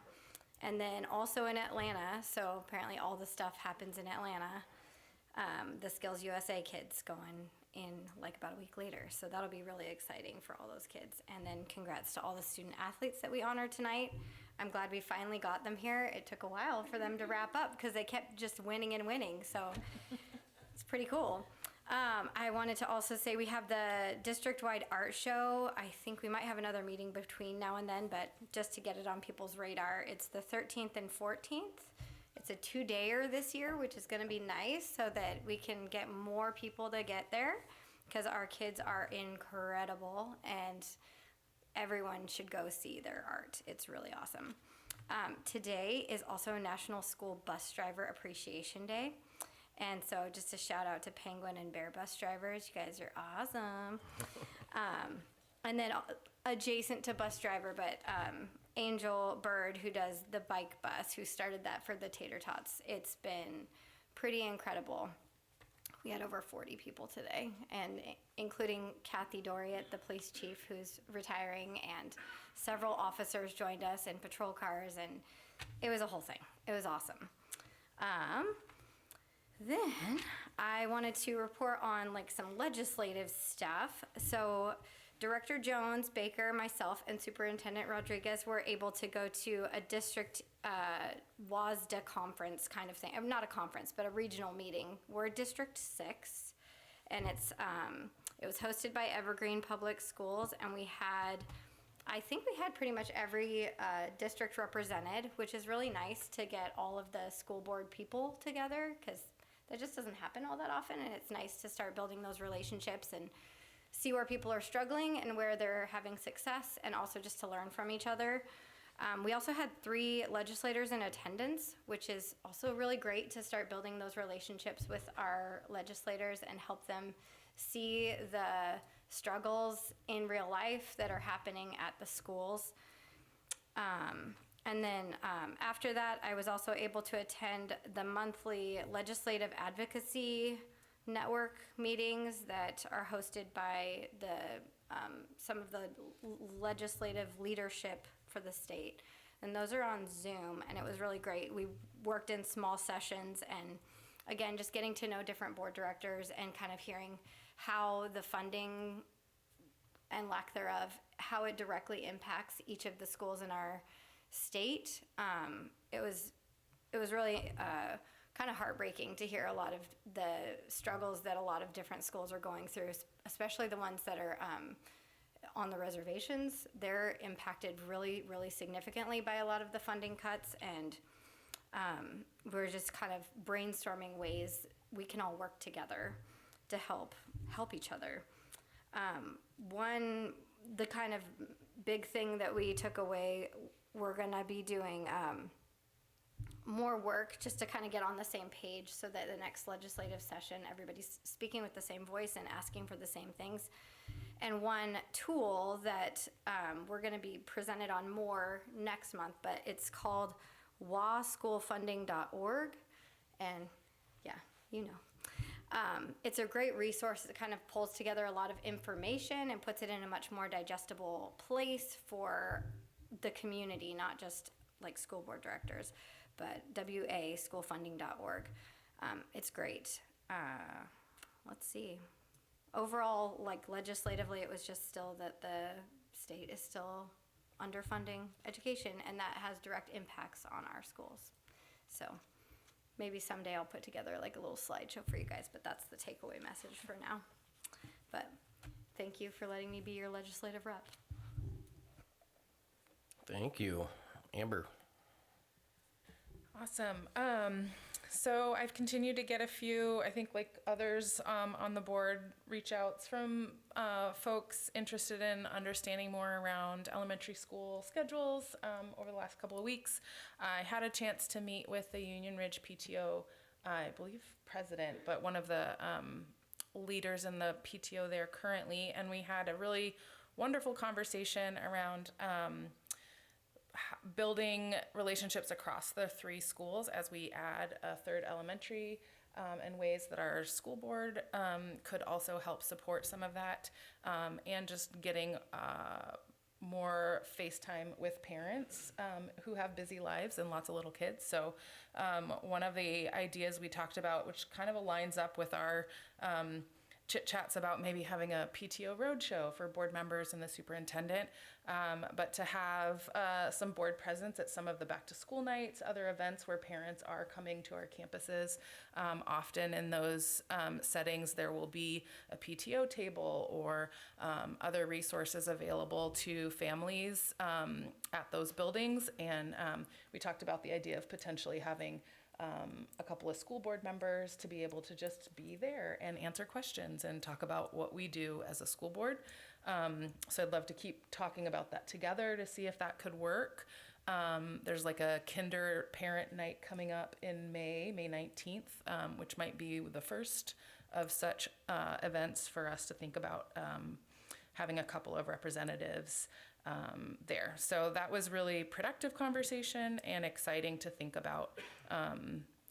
Just increasing more partnerships between our board leadership positions and other parent leaders in the community who are super invested in our schools and are showing up in different ways than we do, but still very much a part of leading our school communities. So that was really productive and positive.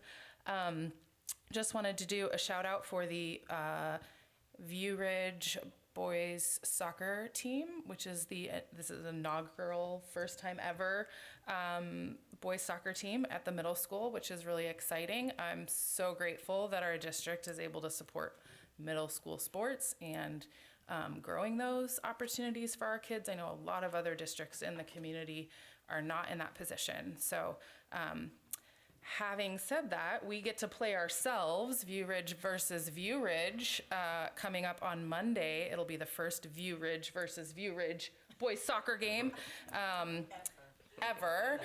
So 4 o'clock next Monday. Come on out and cheer for the Herons to win.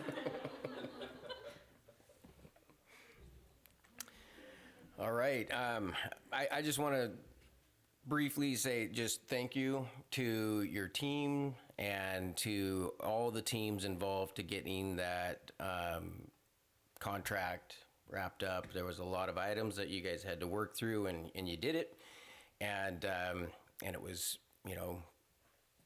I was seeing it kind of go, and like you said, you ended with smiles, and we can all just take a deep breath and be thankful and get ready for the next school year. So thank you very much.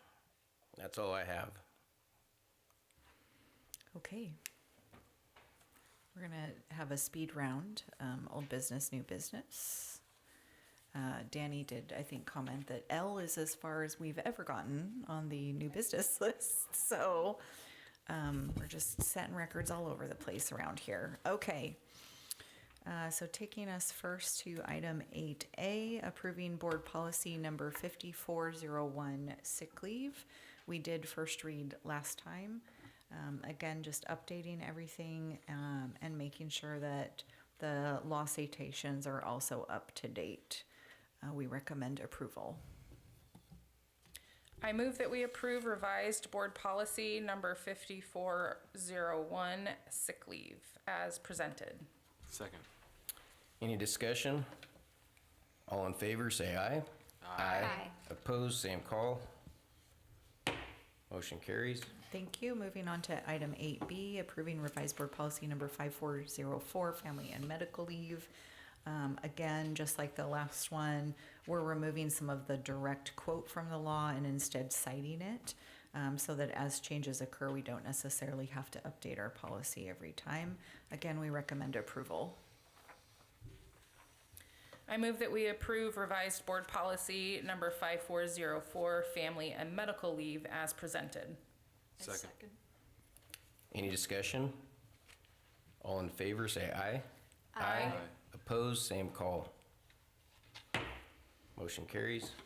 Thank you. That'll bring us to new business, item 9A, approving resolution number 2025-2026-009, accepting the Union Ridge Elementary and Ridgefield High School roofing projects as complete. As you know, last summer, we invested in a replacement of the Union Ridge Building A roof, the RHS Commons, the RHS Gym and Trades Building. All of that work has been completed. It's been completed for a bit, but there's a whole approval process and verification for state required certification. So at this time, we have checked off every box that we're required to check off. It's all been received and we can officially close the projects as completed. You have a copy of the resolution in your packet as well. We recommend approval. I move that we approve resolution number 2025-2026-009, accepting the Union Ridge Elementary and Ridgefield High Schools roofing projects as complete as presented. Second. Any discussion? I do just want to make one comment. If anyone is listening to this now or later, that we will also need to be fixing different buildings at the high school. So if anyone sees this and thinks we're all done, this is just referring to the project that was completed last summer. Thank you for that. All in favor, say aye. Aye. Opposed, same call. Motion carries. Thank you. And we will have a couple more roofs to do at the high school this summer. The only one remaining after that will be the 100 building, which we are hoping will have a different solution for that. And then in another year, I expect that we'll be asking you to complete the South Ridge Building A roof. Again, all of the roofing projects were a part of the capital levy. So just again, a thank you to our voters for allowing us to take care of that necessary deferred maintenance. The next item is also a resolution. This one is number 2025-2026-010, authorizing the superintendent to sign agreement with county treasurer to amend previously authorized registered warrants for the capital projects fund. Yes, it's quite a mouthful. At the January 13th meeting, the board took action to authorize the use of registered warrants from Clark County Treasurer to support the necessary cash flow for the construction of Sunset Elementary. This is basically a short-term loan. It's an advance on the property tax collections from that voter-approved capital levy. Also, as we await reimbursements from the state School Construction Assistance Program, or SCAP funds, we basically have to front fund every dollar of the project before we get the reimbursements or the tax dollars coming in. We continue to monitor the cash flow closely. The county executed the first registered warrant in the amount of $10 million on February 1st.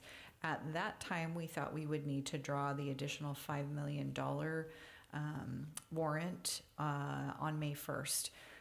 But based on where we're at with submitting for reimbursements, we're going to delay that draw. The longer we delay it, the less interest that the district will have to pay in total. So we've worked with the county to seek an extension up to July 1st and to potentially draw less than the $5 million if possible. You would still see it come to you at that point, but I need to execute an updated agreement with the county to maintain that ability to pull on that registered warrant for cash flow purposes. So recommending approval of this resolution. I move that we approve resolution number 2025-2026-010, authorizing the superintendent to sign an agreement with the county treasurer to amend previously authorized registered warrants for the capital projects fund as presented. I second. Any discussion? All in favor, say aye. Aye. Opposed, same call. Motion carries. Thank you very much. That takes us to item 9C, also related to Sunset Ridge Elementary School, which is approving the water line easement with the PUD number 1 of Clark County. We, of course, have requirements to give PUD access on our property for the installation, maintenance, and operation of the water supply system, including the mains for transmission and distribution of water, along with the right to clear, grade, and remove trees or brush as may be necessary. This is typical in a construction project, and as you heard tonight, we're starting to get to some of the site work. So we're getting to that point where we need to be able to execute this easement to give the PUD the ability to do that work. We recommend approval. I move that we approve waterline easement with PUD number 1 of Clark County for the Sunset Ridge Elementary School as presented. Second. Any discussion? All in favor, say aye. Aye. Opposed, same call. Motion carries. Okay, that takes us to item 9D, approving the travel request for the RHS Knowledge Bowl team to attend the National Quiz Bowl Tournament in Atlanta, Georgia, May 22nd through the 25th in 2026. Look, you stayed all the way till we're gonna make the approval. I will just, we recommend approval. I will give a shout out. So again, we've talked about Ashley Taylor, but she is from Atlanta, Georgia. So if you wanna know where you should go eat, you should talk to Ashley Taylor, our RCA president, because she could give you guys the hookup to all things good in Atlanta. So motion to approve if you're prepared to. I'm also happy to answer any questions. I move that we approve the travel request for the Ridgefield High School Knowledge Bowl team to attend the National Quiz Bowl Tournament in Atlanta, Georgia, May 22nd through the 25th, 2026, as presented. Second. Any discussion? I'd first like to say I respect your dedication sitting through tonight, and well, and I want to wish you good luck. All right, all in favor, say aye. Aye. Opposed, same call. Motion carries. Huzzah. Okay, also takes us to 9E, approving the travel request for RHS Skills USA students to attend the Skills USA National Leadership and Skills Conference, also in Atlanta, Georgia, June 1st through the 5th of 2026. We recommend approval. Happy to answer any questions. I move that we approve the travel request for Ridgefield High School Skills USA to attend the Skills USA National Leadership and Skills Conference in Atlanta, Georgia, June 1st through the 5th of 2026, as presented. Second. Any discussion? All in favor, say aye. Aye. Opposed, same call. Motion carries. That takes us to item 9F. The next three items, F, G, and H, are all requests to rescind board policies because the language included in each of them is actually found in another board policy. So the first one we're asking to rescind is number 3144, release of information concerning student sexual and kidnapping offenders. The appropriate language has already been merged into board policy number 3143, district notification of juvenile offenders and notification of threats of violence or harm. Again, we are just working through cleaning up all of our policies and procedures, and we believe retiring this one would allow for the consolidation and remove the confusion of having two like policies.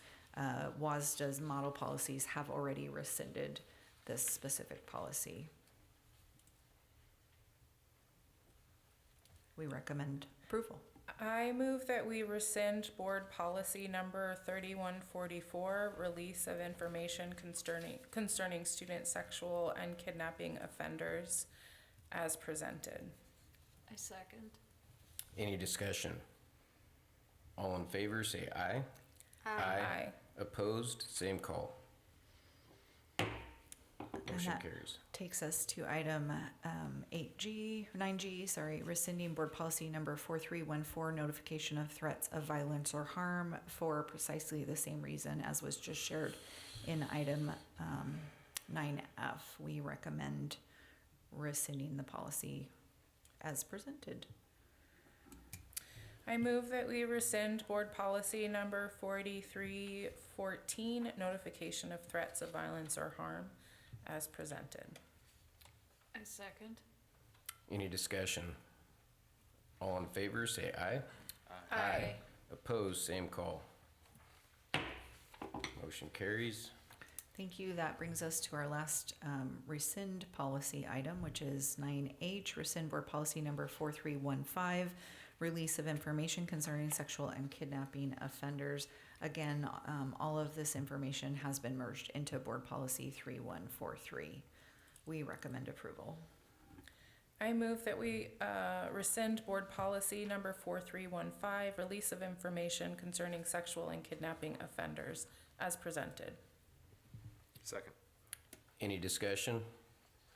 All in favor, say aye. Aye. Aye. Opposed, same call. Thank you. That brings. carries. Oh, Sorry. sorry. Apologies. That brings us to item 9I, here first read of revised board policy number 3143, notification and dissemination of information about student offenses and notification of threats of violence or harm.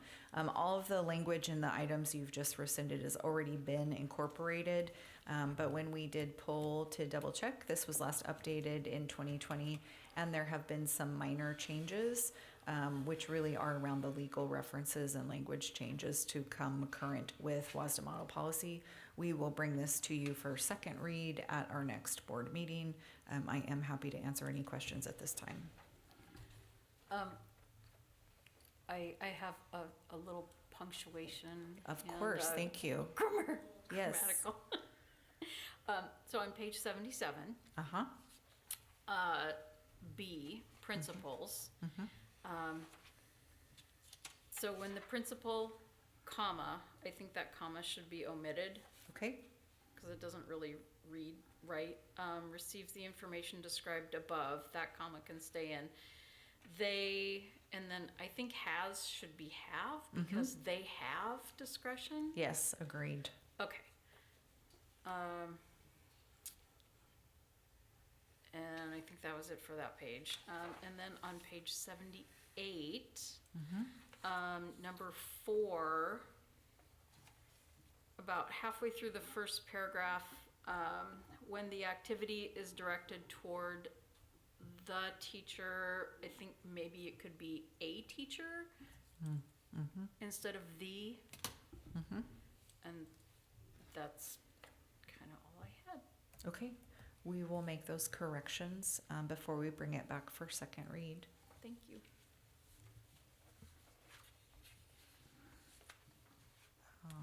No other questions on that one?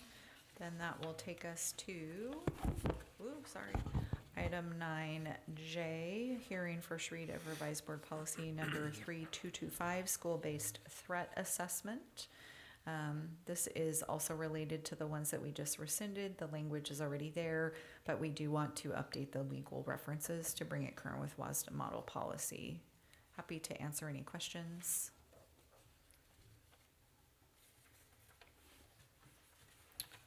Okay, I gotta make sure it passes. Director Farnsworth's inspection. Exactly. Okay. And then taking us to item 9K, first read of revised board policy number 5642, administrative interns. We have been working to review our administrative internship program. This policy's actually not been updated since 2008. A few things have changed in the world of principaling since 2008. It was last updated by WASDA in 2011, which is also a really super duper long time ago. Proposed changes will bring it in line with the WASDA model policy. We will also be making more substantial updates in the accompanying procedure based upon practices that we want to implement in our district. Happy to answer any questions. Hearing none, I will go to the last new business item, item 9L. First read of revised board policy number 6511, staff safety. As we have talked about many times, staff safety is a priority for all of us in the district and for the board. This one has not been updated also since 2008. WASDA updated in 2011. Proposed changes will bring it in line with WASDA model policy. Additionally, want the board to be aware we're making some updates to the accompanying procedure, specifically to require that staff who need to be CPR, AED, or first aid trained have a hands-on component. Currently, our policy and procedure do not require a hands-on component, but in reviewing that with our district nurse and just best practice, we believe that that should be a requirement. So we will be bringing that back to you as well at our next board meeting. All right. Very good. We will go, we do have an executive session tonight. And I know that you're all very tired. I'm going to request 15 minutes for the purpose of reviewing performance of employees under RCW 42.30.1101G. Returning at 8:15. I move that we go into executive session for 15 minutes for the stated purpose, returning at 8:15 p.m. I second. all in favor, say aye. Aye. Opposed, same call.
Yes, we thought it was just gonna be Brett.